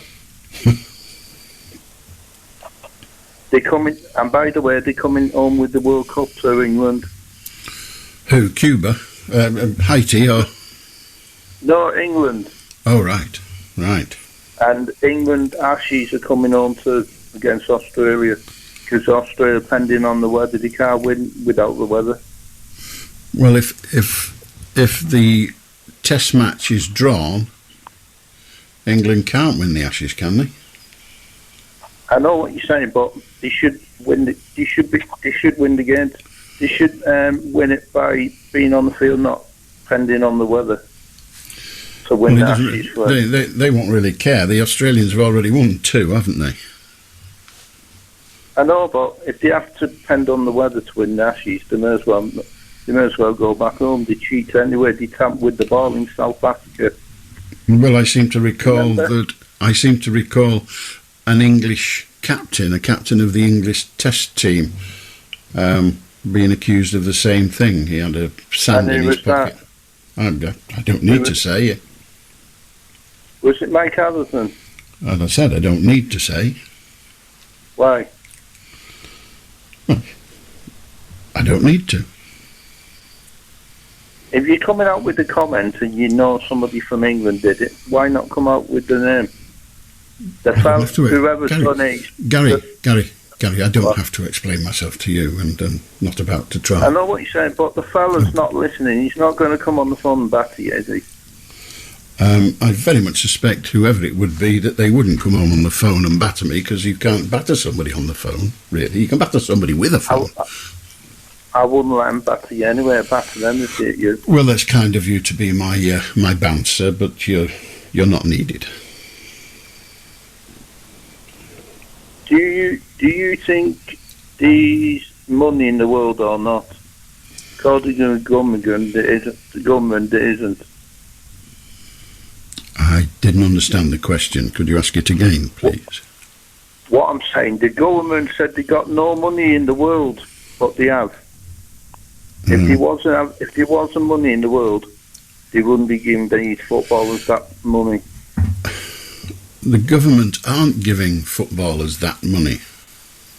Where's the money coming from then? I've no idea, but it's not the government. I promise you, the government doesn't pay footballers' wages.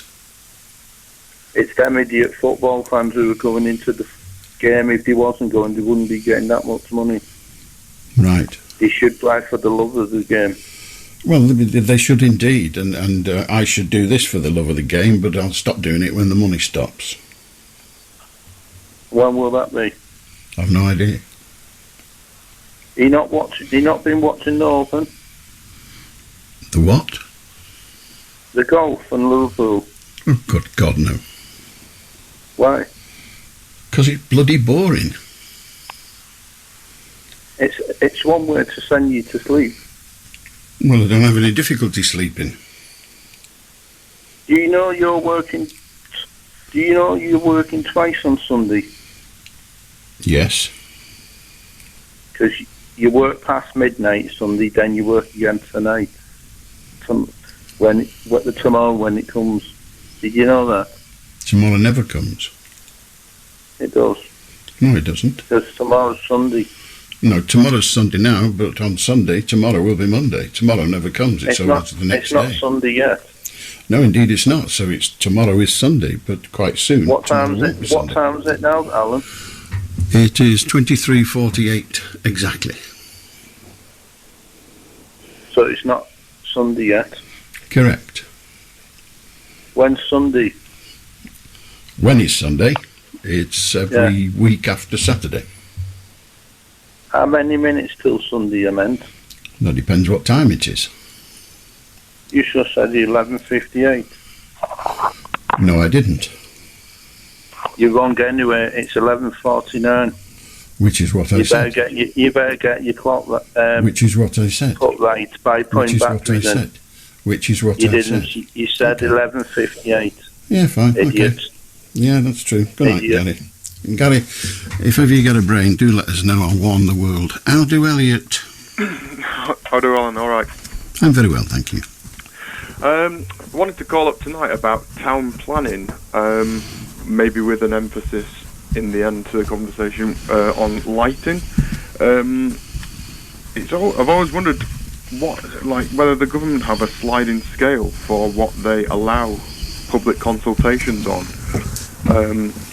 There's been a recent project not far from where I live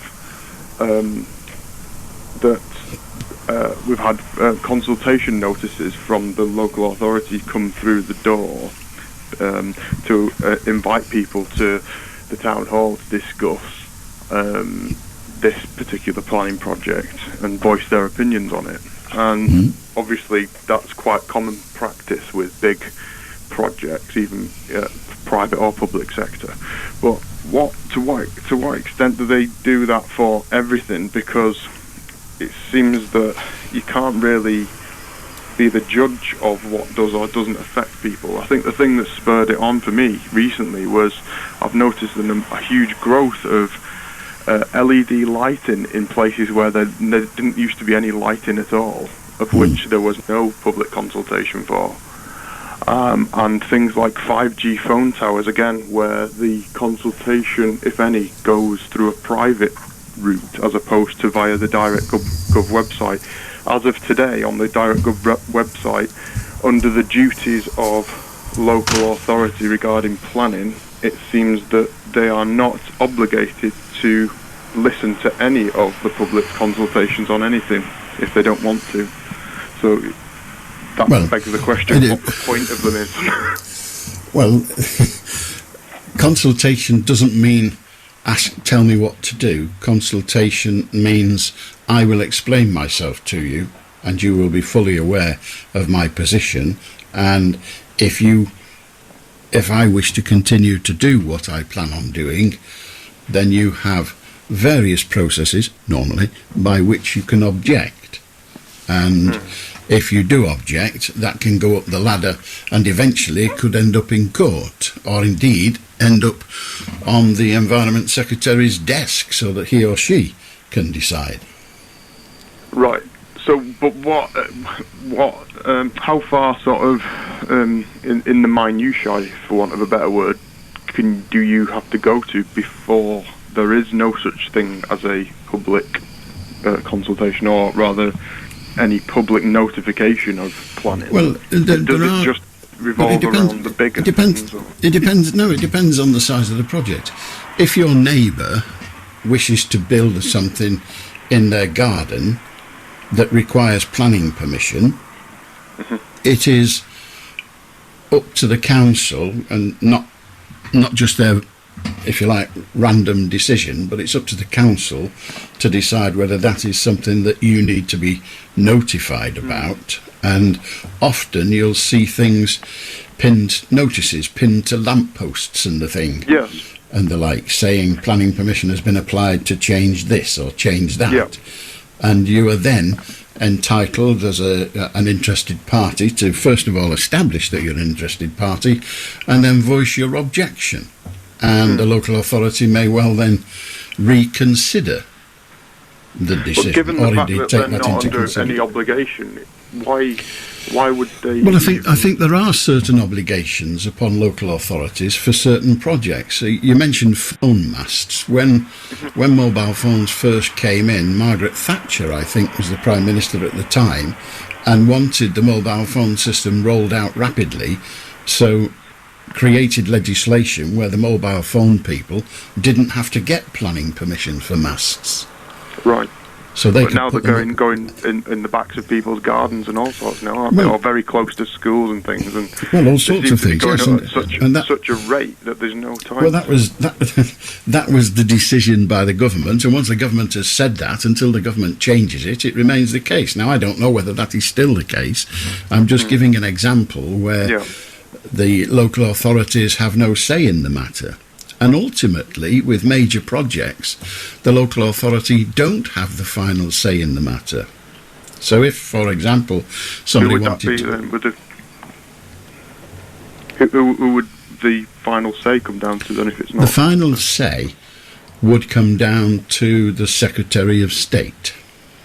Right, so what instance does that go over the local council's head then? Well, if the council, let us say somebody applies to build something that a lot of people don't want. There aren't many people who would welcome the building of, say, I don't know, a nuclear power station at the bottom of their garden. Yes.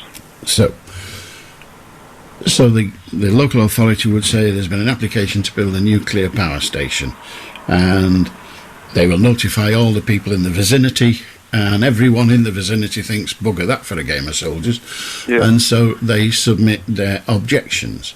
The council will then quite possibly hold a public meeting or some other forum where people can express their points of view, and it's even possible that the people wishing to build the nuclear power station will come along and express their point of view and why they want it and what the benefits are to the community and all the rest of it. And eventually the council will make a decision. Now, most councils, I suspect, would say no to a nuclear power station. Yes. Now, if that was the end of it, it would almost certainly be the case that no one could ever build a nuclear power station in this country.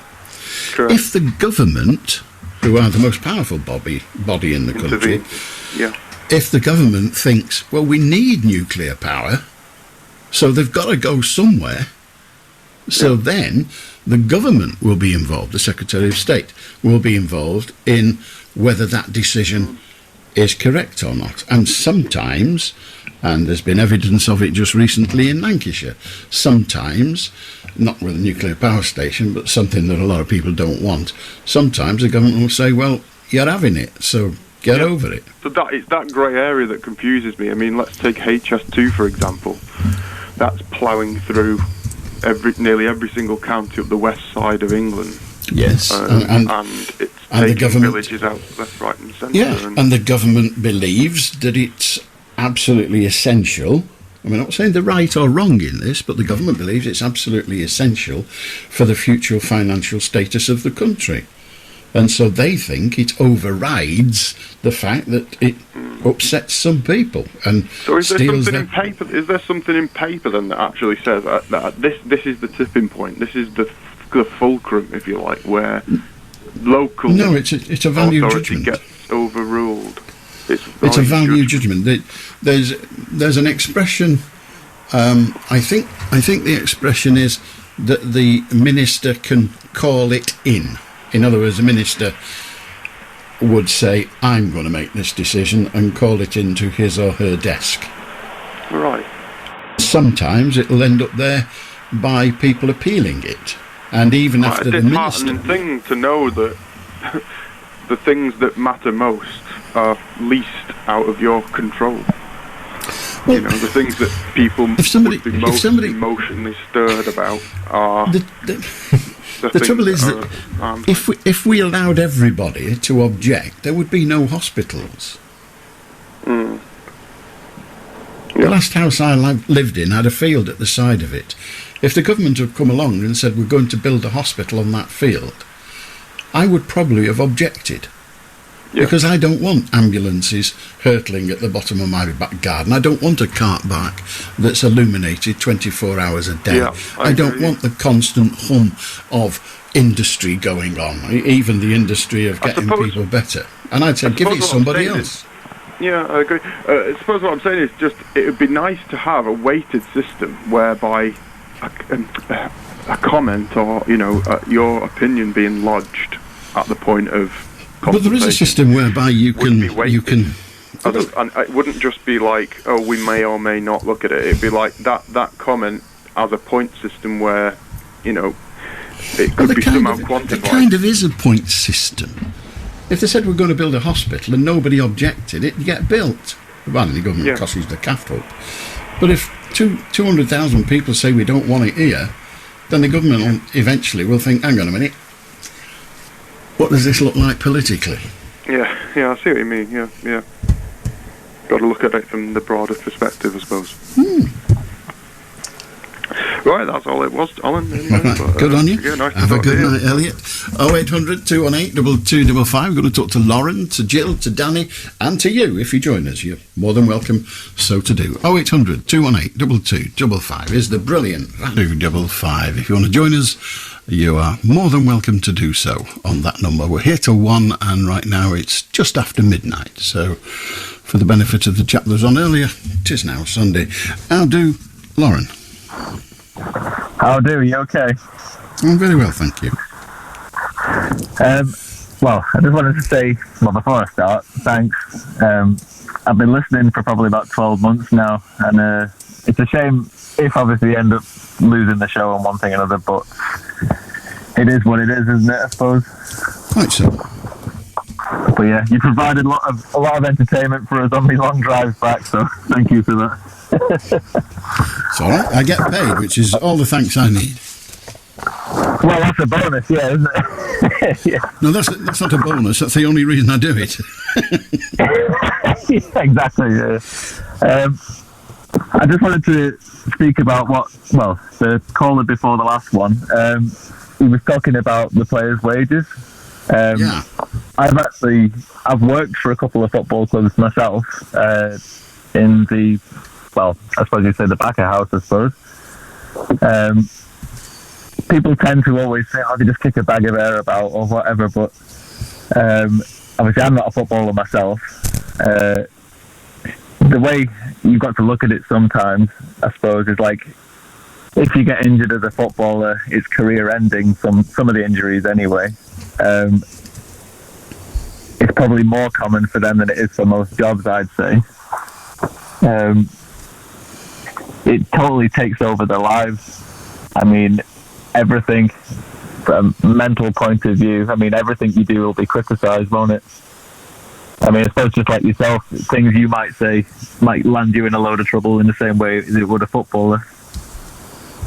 But I mean, I take your point. It is a shortish career, and it is a demanding career, and it is a risky career in that you'll drop like a ton of bricks if you are no longer able to perform. However, it's hard to justify, although, you know, I'd take it if it was me, it's hard to justify giving somebody £200 and £300 a week, no matter how hard the job is. Yeah, no, the thing I don't agree with, I know, like, I understand a lot of people's point of view when they're on something like £200,000 a week. That's just ridiculous money, isn't it?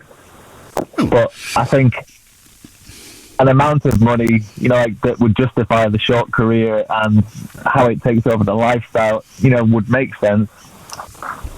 I mean, but a lot of people wouldn't understand what it would be like. Sorry. These people earn in a year. I mean, we're talking about the very, very top footballers, and in this country, they're not paid as well abroad, apparently. But the footballers in this country, the top footballers in this country, will earn in a year more than an ordinary working person will earn between the day they leave school and the day they retire. So, say it's a short career. Of course it's a short career, but it is a short, lucrative career for the very top people.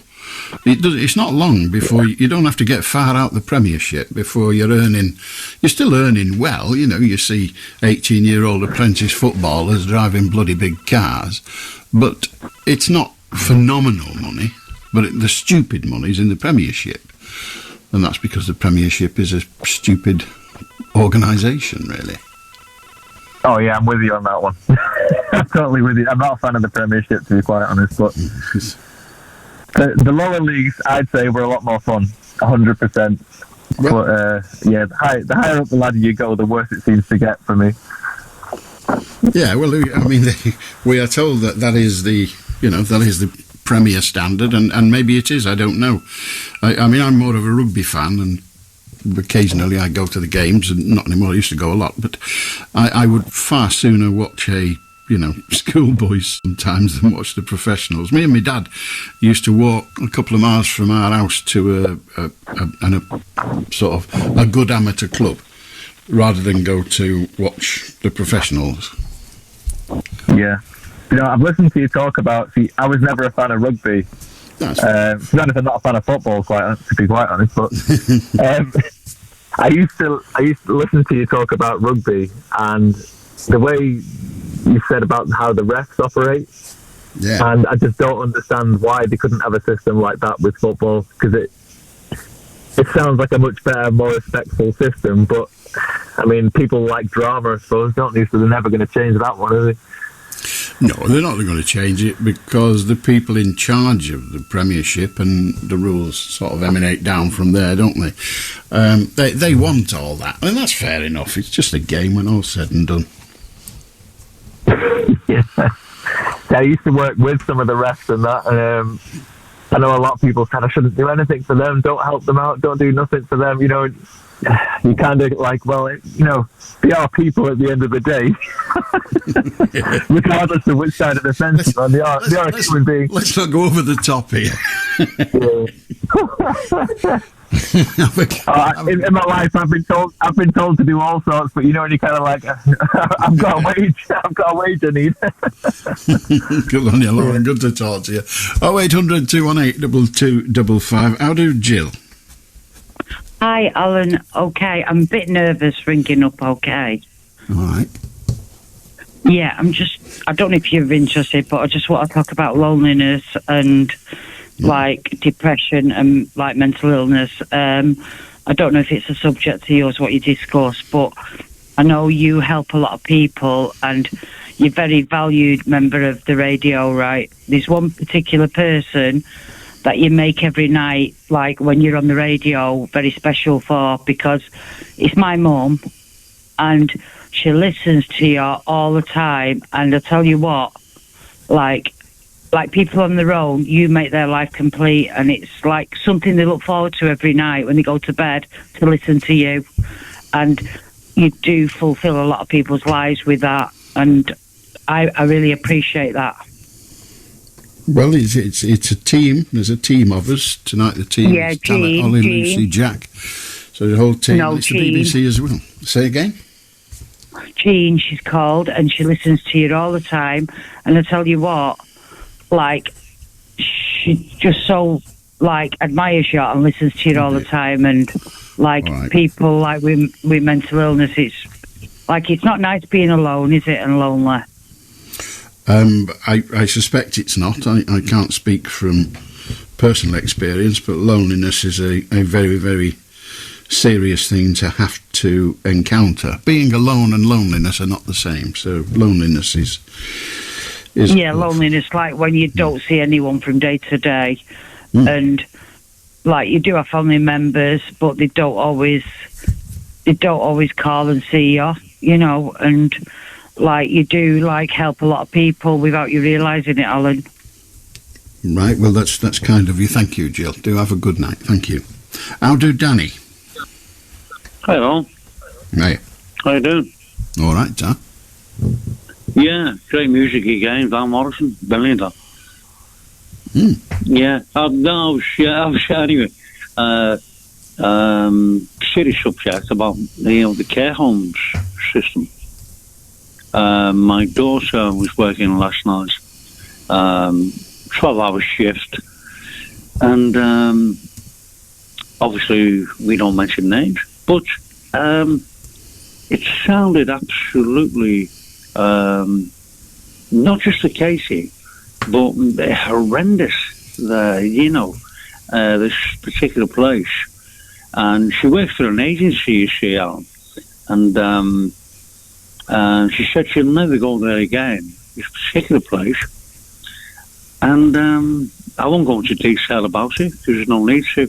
And she was upset over the residents there and everything else. Is there any type of, avenues that you could go down, with to inspect the place, Well, yes, there are agencies whose job it is to inspect such places, but they're understaffed and the like many other agencies, they're understaffed. Well, you see, Al, but she's working this year. I mean, she was in one in Hoylake. Don't tell me where. And, in Hoylake. Okay, anyway, she's in a place. Anyway, no, Danny, I'm in a place. Danny, I'm going to stop you. I'm not saying that. Danny, I'm going to stop you because you've told me where it is. Good night. 0800 218 2255. If you want to join us, you can. Pick up your phone, have your say. You can talk about absolutely anything. I really don't mind. Somebody was on about Banksy and an exhibition. I think they suggested the exhibition might be coming to Manchester. Well, I have no idea whether it is coming to Manchester. What I do know is there is an exhibition of stencils. They were mentioned as well, weren't they? Banksy exhibition opening hours. It's in Glasgow, June the 15th until the 28th. The Banksy exhibit at Glasgow's Gallery of Modern Art officially opens today. That was June the 15th when that was written. So there's that. Is the Banksy exhibition coming to London? Yes, in September. Where else is it going to? It's going to Regent Street. There's an exhibition there from the 13th of September. So there is an exhibition going about the country. I won't be going to it myself. If it was in the building next door, I probably wouldn't go in. But that's just me. Others will have an entirely different view. But there is a Banksy exhibition. It appears to be doing a limited tour of the nation. Indeed, more than one nation, because it's in Scotland at the moment. The exhibition I will be going to see is in Edinburgh when the Art Gallery there reopens. I think it just did this week. It might be next. But they've got a large retrospective of Grayson Perry's work. So I'll go and see that, probably. Who knows? 0800 218 2255. How do Jacqueline? Well, good morning, Alan. Planning permission. Now, I don't know whether it's just Wales or England as well, but did you know that if you had a raised patio area, the decking things, and people raise them up with a couple of steps, did you know that they used to have, or do have to have, planning permission? I didn't know that. Yeah, because of course, if it's high enough, you could be encroaching on next door neighbour and looking over into their garden sort of thing. Mm-hmm. So you have to have planning permission to see whether it was acceptable. That sounds fair. But, my neighbour's got one, but it doesn't bother me. But other people might have them if they're, sort of too high or something. So there's one little snippet that you might be able to find out about, because, people talk about buildings and all sorts of different things, but just a raised raised decking area. Yeah, well, I can see the sense of it. Yeah, I can as well. Okay, just thought I'd like to thank you. Blab on about it. Okay then, good night. Cheers. Ta-ra now. 0800 218 2255 to join us. We're here till 1. It's 1:15. Well, it's just after 1:15. The newspapers, we started to look at them and got slightly carried away by somebody saying, how do you get them? Which is a fair question. I've never really thought about that, but there you are. So I get them by looking on the internet. It's that easy these days, isn't it? Life has got so easy in so many ways. But there we are. We're talking about the Sunday Times. Sigourney Weaver's on the front page. She's discussing her secrets. I don't know what they might be. Evan Davis, the presenter of PM on Radio 4. My father took his own life on my wedding day. Good heavens. Yeah, I don't know what to say about that other than what a ghastly tale that will be. I might read that tomorrow. I don't want to kill anyone. Diary of a dead Russian soldier reveals the torment. But of course, many a diary of British soldiers in the First and Second World War contained the similar sentiments. I don't want to kill anybody. It's just... War is a horrible thing. Khan to rethink the ULEZ after the call from Starmer, and baristas and au pairs could return under the European visa scheme. So we're now treating baristas and au pairs as essential industries, which is very, very good indeed. The tantalising secrets of Brad's British summer. The Brad in question here is, of course, Brad Pitt, and that's the front of the Mail on Sunday. And a vile film claims that Boris lied about nearly dying from COVID. Interesting. I shall read that. Gary Lineker duped into taking part in Die Hard Remainers documentary that cruelly smears the former PM. At least they say he was duped and didn't volunteer for it. The Sun on Sunday, Patsy Love Split. And that, judging by the photograph on the front, is Patsy Kensit, is it? Yes, there you are. Actress calls off the engagement, fiancé ditched after 10 months. The Sunday Telegraph has on its front page, quite frightening really, a picture of Gove. Gove, the net zero can't become a crusade. So in other words, yes, what a good idea. Well, let's keep making the stuff. EHRC witch hunt suspended again as Badenoch steps in, and Farage demands a formal apology from the BBC. You never know. You never know what he'll get. 0800 218 2255. How do, Roger? Hi, Alan. You okay? I'm very well, thank you. Oh, good. I was just listening to you. I've listened to you quite a few years now, and very rare to come on, but I like to come on now and again, and I'm just a bit disappointed with you, Alan. Well, I'm very disappointed, actually, you know. Of course, yeah, but, you know, you said to a guy before, and you really, really made a big point of you're only on the radio for the money. Yeah. Well, you know, how many people do you think will be so disappointed? You know, people who've pulled their hearts out here over the years, and people who really, you know, in trouble and everything else. And how do you think they would feel now? You just say, well, it was all worthless. Didn't mean a thing. I didn't say it was worthless. I just want to ask you that, Alan. No, I'll answer you. You know, if you stop talking, I'll answer you. If you stop talking, I'll answer you. I didn't say. I didn't say it was. Yeah. If you speak when I speak, again, you're gone. So shut up and listen if you want an answer to your question. If you don't want an answer, don't waste my time asking it. So your question was, why did I say it was worthless? I didn't. That's my answer. Can I speak now? Yeah, if you like. Well, yeah. I'd really like to say that it doesn't come across that way, you see. And maybe you don't realise that it comes across that way. Maybe I don't care. I do this job for the money. Maybe you really don't. Yeah, that's exactly. I do this job for the money. If the money stops, I stop. I understand that. It's not a hobby. I understand that. No. But you know, you talk to the general public and you ask their opinions and they tell you things, and some people are in trouble and they tell you bits and bobs. Some people tell their heart out and think that, you know, you're the best thing on, you know, since sliced bread. Now, I just realised that, I realised that you're not quite that person, because if you actually genuinely mean that you're only there for the money, then I don't see why you're there, to be honest. Well, I'm there for the money. Good night, Alan. Good night. 0800 218 2255. I got paid for listening to you, Roger. How much did you get?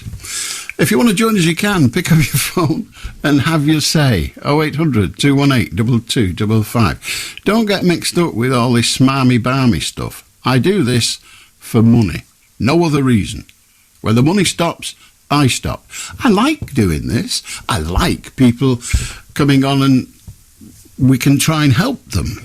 I like people coming on and we can make them laugh, or they can make me laugh. I like all of it. But without the money, there's none of it. The Stevie Wonder song would never be appropriate.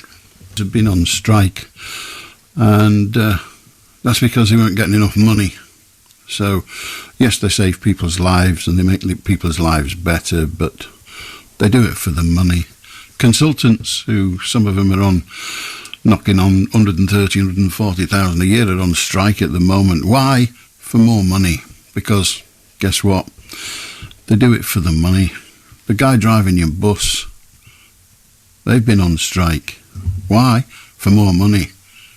The trains, their drivers are on strike. What for? For more money. People who go to work for money. People who go to work not for money are called volunteers. I'm not one. How do Simon? Right, for a start, here with that sentiment, Alan. I'd like to talk about Banksy. Okay. I think it started off in Bristol, street art graffiti. I look at loads of graffiti about. I think the subliminal messages and they're putting things in his head. It's, you'll have seen them, squiggles, rats and all that. I think the subliminal message, that's all I've really got to say. They're telling us how to think. Subliminal messages, you don't really have to look at them, they're just there. There's graffiti and street art. Graffiti is just a lot of lads who, I think they started off in areas like Shoreditch and Bristol, and it was done on purpose. So we're right on a railway line in Bristol, and they cross over at midnight and start doing trains. And it was, police didn't seem to know for 5 years that they were doing it. Well, it must have been obvious that they were doing it, because it was an organised graffiti group with young fellas learning how to do something, sort of like an hobby, Alan. And I think it sort of turned into, well, it might have been meant at the start, but they can write something like that gobbledygook that they write. Have a look at it, somebody who's listening. And my mate said, a 5-year-old would have done it. Well, a 5-year-old won't have done it, because they wouldn't have the equipment and all that. I mean, it's all over. Certain walls, we used to have a load of pictures, a bit like Banksy pictures, where we are in where we are, and there were loads of, they've all gone off now for some reason. I think they're there in town to tell people, that song by Simon and Garfunkel, The Sound of Silence, the words of the prophet are written on the wall and the telephone. It's just like that. I really think that. Okay. Really believe that. Fair enough. You might be right. I've no idea. Yeah, well, that's all I've got to say, Alan. Okay. Thank you very much. There you are. Graffiti is subliminal messages. Scary. How do Russ? Oh, hi, Alan. Yeah, I saw one of your videos. It was very good on YouTube about Arnhem and your dad's involvement. I was very impressed, I wish I'd have known that before. I'd have felt a little bit different about you, Why I'm ringing is basically you were talking about the children who adopt the grave, and how respectful they are in that part of Holland, for Arnhem. And a funny thing, really, the guy I spoke to, one of your guys on the phone, he didn't know what Arnhem was. He had to spell Arnhem to him. He didn't know it was a battle. He didn't know what country it was in. And this is what I find, basically. It's like we've just had, 80 years next September, Sunday the 17th. It's the 80th anniversary of Arnhem. This year, it's the 79th anniversary. We had the 80th anniversary of the Battle of Atlantic. And I found that feeling had gone, that commemoration feeling, what you're there for. I mean, it was a marvellous occasion, it was a wonderful day, but the feeling had gone. And I find in that part of Holland, they still remember, and they still show respect. They do. Yeah. I don't know, have you done the rounds at Arnhem, Alan? Have you been? No. I've done every piece of ground, believe me, I've been many times. I've studied it well. I would strongly recommend it. It's a lovely place. They're lovely people. I was very impressed I watched a film called The Bridge Too Far. I don't know if you remember it, 1976. And there was a piece about Nijmegen. And Robert Redford played a soldier called Julian Cook.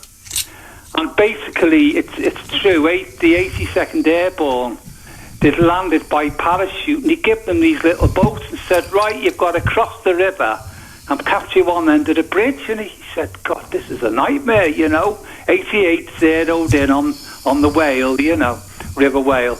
Anyway, they crossed the river, they got across, as in the film.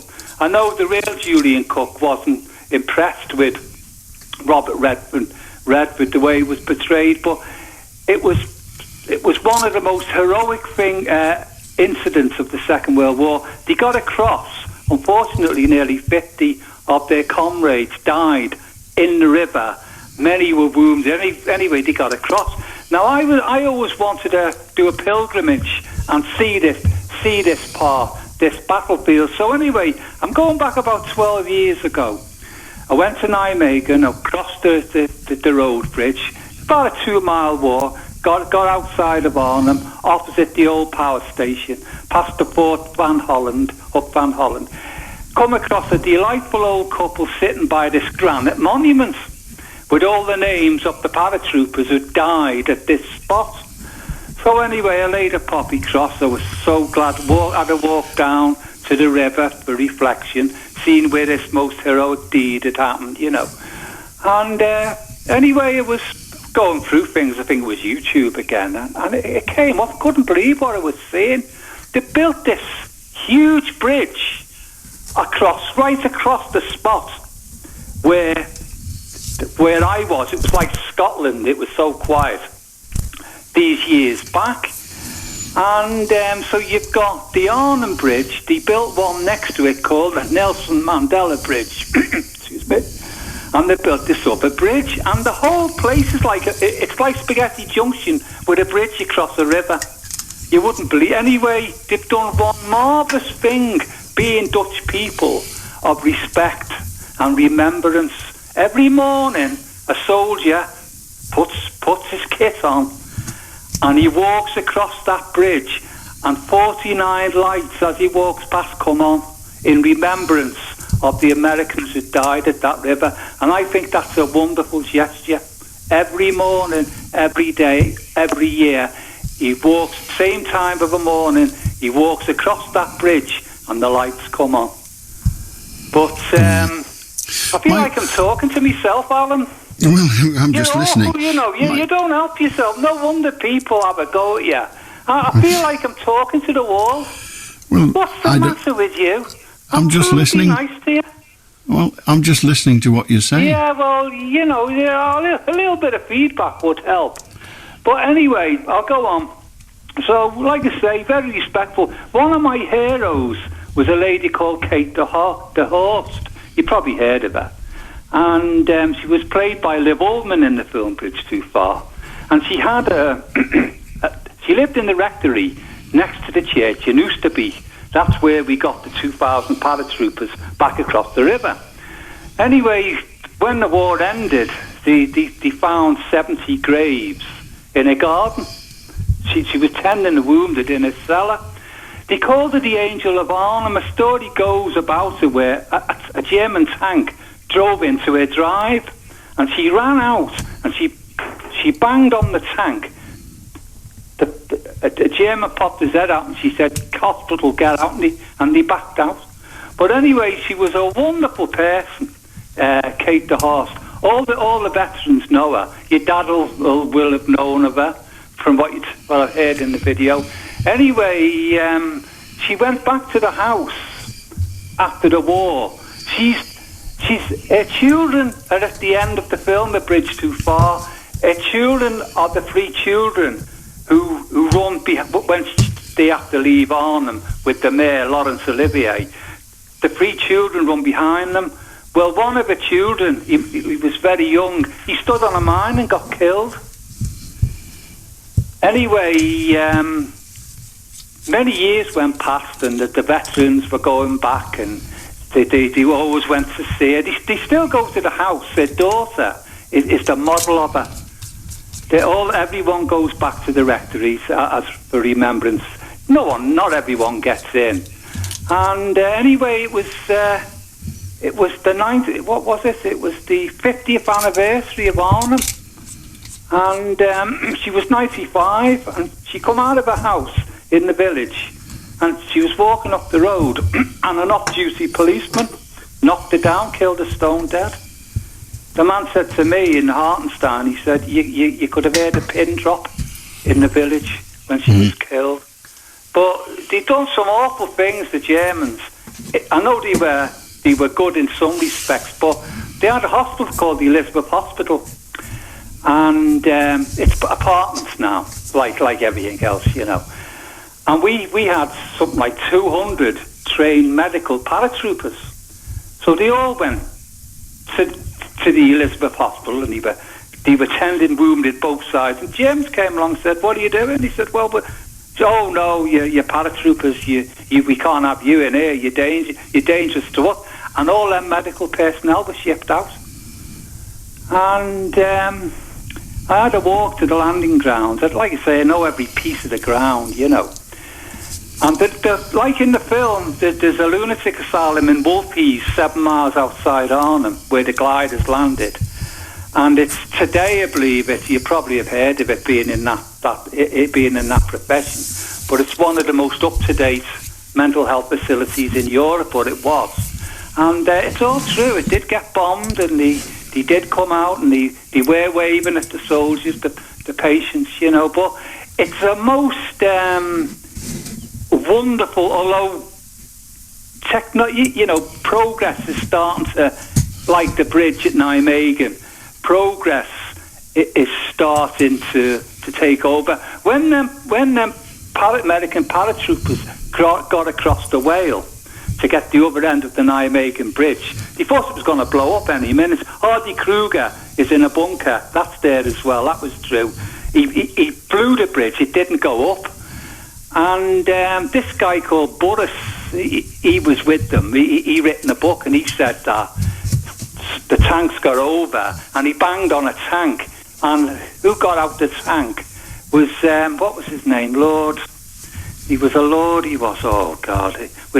It's a Lord C. Anyway, one of them was he was a famous politician now, Lord something. Anyway, he got out, and he said, "Come on, we'll get on the tanks. Let's get to Arnhem." And he reckons that we had to wait for the infantry, and if we'd have gone on, we'd have saved the troops at Arnhem.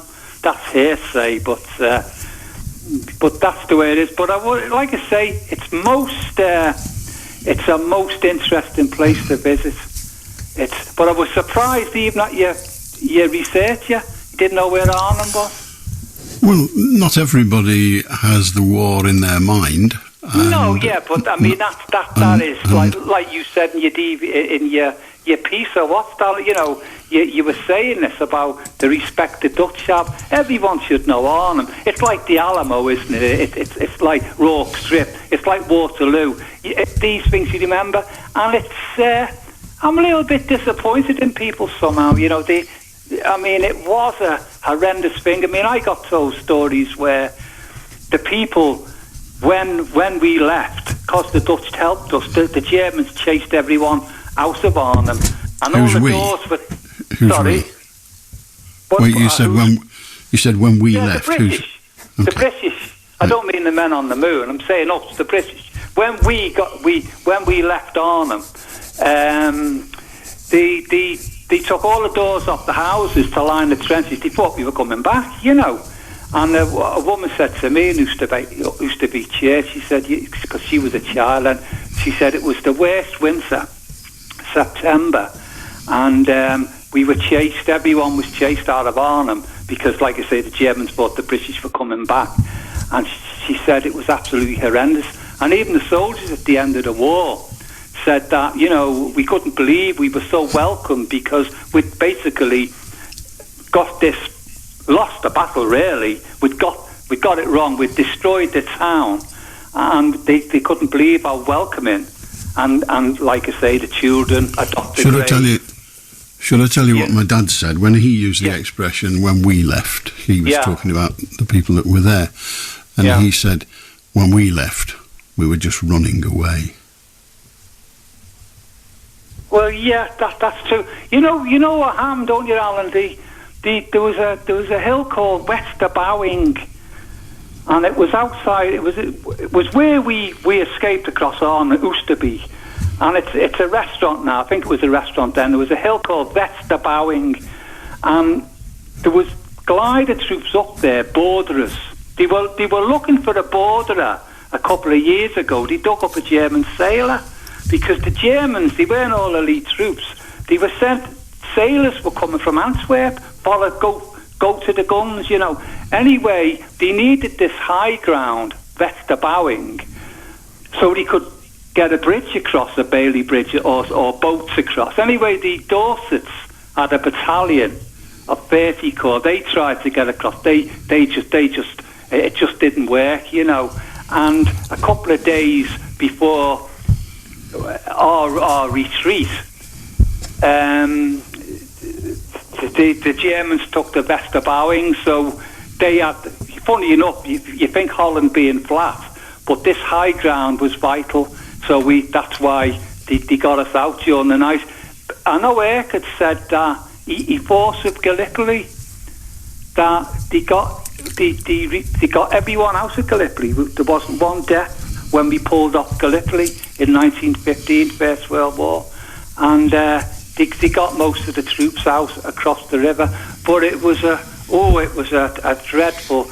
I won't say it over the radio, but it was a mess. That the whole thing was. The whole thing. How war goes wrong, you know. Over optimism, and it was all there, you know. And there was a guy called Urquhart, not the general. There was a guy called Urquhart, I think he was a captain or a major in intelligence, and he told Browning or Montgomery, he said, look, there is tanks there, and they did ship them out, like in the film. They made out in the film they were putting him into some mental health facility, but they did ship Urquhart out, and he became a top member of staff in NATO after the war. He was right. He told them, look, watch what you're doing. There are tanks on the ground. And we ignored that. There was the 9th and 10th SS, although they were decimated. I'm sure you're absolutely fascinated. They did win I'm sure you're Germans. Yeah, I'm sure you're absolutely fascinated by the history. I'm sure you're absolutely fascinated by the history of Arnhem, but I suspect the majority of people listening to this programme are not. But it's been good hearing from you. How do Tony? Hi, Alan. Hi, Alan, you okay? I'm very well, thank you. I don't think I'll need to watch that film now. He's just explained it all. Well, we've got it all, haven't we, really? And you couldn't get a word in. Well, I could have done. But not getting back to him. You couldn't, because you couldn't get a word in. So what would you like to talk about, Tony? It's the cricket. We're not going to get a test match now for 13 years in the Headingley or Old Trafford. Right. Because they're going to move it to other test venues. Why do they get two in London?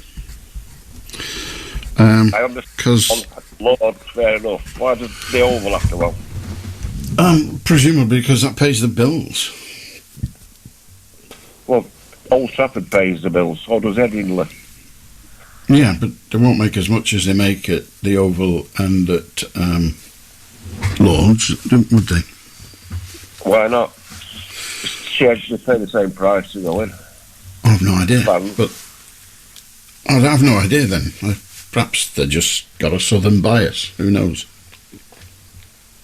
And then you've got the one that goes to Wales, Cardiff. Why do they have to have an English test match? Well, it's kind of the British team, isn't it? We don't get one in Scotland or Ireland. They don't really play cricket in either of those places, but Wales has got a team. Yeah, both got teams. Ireland's got a team. Well, yes, but come on. It's not really massively successful team, is it? Neither's Wales.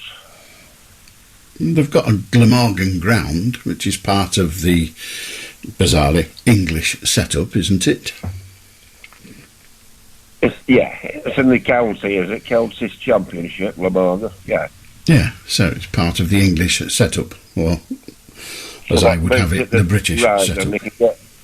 That makes it right that you can get a test then. Well, but can't. Well, what do you want me to say? You're on the edge of making me give us stuff. Oh, actually, you're not. It's just tragic that Old Trafford and Headingley, when some of the greatest tests that's ever been played, are losing out. Well, they can't have it all the time. Old Trafford missed out a few times. There's been quite a few years when Old Trafford haven't got a test match. It's never been 13 years. Well, I'm sure it hasn't been 13 years, and maybe it should have been. No, I'm not having that old. Well, it's one of the greatest places on earth. If you say so. Same as Headingley. Some of the greatest things have happened at them 2 rounds in tests. Maybe. Well, Headingley, Bolton's Ashes. Mm-hmm. Jim Laker, 19 wickets at Old Trafford, 1950s. And that's a reason for having a current game at Old Trafford, is it? Because somebody in the 1950s had a good day? No, not at all. That was what you cited it, not me. I'll just say, straight one off London, the Oval. Okay, do that then. Well, yeah, right. I'll leave you with that one, Alan. All right, have a good one. Yeah, everybody's bothered about where the test matches are played, aren't they? Oh, God, yes. What about the county games, which nobody goes to? You go to a county game, sometimes you're on your own. Listen to this. I got a question asked the other day and answered. I was chatting with a former civil servant, fairly high up civil servant. I just happened to be, I don't know him. We were chatting away. And he was getting on a bit, railing about the government paying millions for consultants. We're having a consultation. We've got consultants working on. They keep appointing consultants costing millions of pounds. And he said, that's work that the civil service could do just as well. And I said, well, why? Why would they do that? Why would they spend money on consultants if they've got people on the staff who could do the job just as well? And his answer was revealing. He said they don't have to publish what the consultants say, but they wouldn't get away with hiding a civil service report. Fancy that. Politicians hiding the truth. Who'd have thought it? Extraordinary. It left me dumbfounded. Well, I still wouldn't be born in this. What way are you from? America, really? 0800 218 2255. How do Mark? I'm from Bolton. Mark, yeah, it is, yeah. Hey, I mean, it's delay, because you know what? I'm very clever, me. I can hear you on the radio, but I can hear you on the phone first. That doesn't mean you're clever. That just means you're daft enough to turn your radio off. Turn your radio off. Swearing, I'm not. I don't think I'm very clever. Turn your radio off. Oh yes, that's a trick. Yeah. I'll do. Hello. Yeah. Now I'm awake at this time because I'm awake at this time. But the people that I've heard on the radio before, I mean, they're not very good, are they? Neither are you. How do Arthur? Good evening, sir. It is Arthur. Good evening. I was going to ask you to play some music, but I don't think you have time for that. But that's by the way. Do you remember a gentleman, a famous singer with the name Tony Bennett? Well, yeah. He's been in the news today, not for the best of reasons. No, he died, didn't he, a couple of nights ago? I don't know precisely when, but recently. Yeah. And one of his most famous hits, or his first famous hit, was called Because of You. It seems to fit in with some of the other callers tonight, maybe even you yourself. Then he went on to achieve numerous number ones in his career. But even though various TV channels have mentioned this and the newspapers, etc., nobody has mentioned the fact he did pass away at age 96, and nobody has played any of his songs. He's had over 30 worldwide hits, but nobody's played any of his songs on the TV channels or radio. Well, they don't really play Possible for you records. to do that? No, they don't really play records on the telly, and I'm sure some of the... They show you in concerts, don't they, on the TV, and they're singing along. But they're not about to give over 5 minutes of television just to have him sing a song. Well, I was just wondering if it was possible for you to play one of his before the show ends tonight. Is it possible? Yes. Am I going to? No. No, that's okay. I'll leave it at that then. Okay. All right. Thank you very much. I'll do Danny. Hello. Right. Hello. Yeah, sorry to mention my name before. I was going to say, I know it's late now. How is Connor Jennings doing? I've no idea. Your colleague, BBC colleague. I thought it was great. I don't know anybody by that name. Connor Phillips, sorry. Connor Phillips. Right. I've no idea. He has to do things, he was on the I've show. no idea. I've no idea. I see. I thought it was great. He had a lot of empathy with people, when he was speaking, a lot of empathy, and I'd just like to basically pay tribute to that man. And, and yet you got his name wrong. Yeah, but I didn't really, because you got it right in the end, didn't I? Oh, you got it right. You got it right in the end. I get it right all the time, but you don't. Oh, Danny, your mum's shouting. How do Andrew? Oh, hello. I nearly call you Fred then, Alan. I really can't call me Fred. Sorry, because I'm going to talk about Fred Dibner if there's time. There's time, I suppose. Depends how long you want. I don't know if you saw the BBC 4 programme. It was on last week. Well, they aired it wasn't a BBC 4 programme. It was a BBC programme from 1979. Mm-hmm. And it was blowing up towers and stuff. But the first shot of him, literally...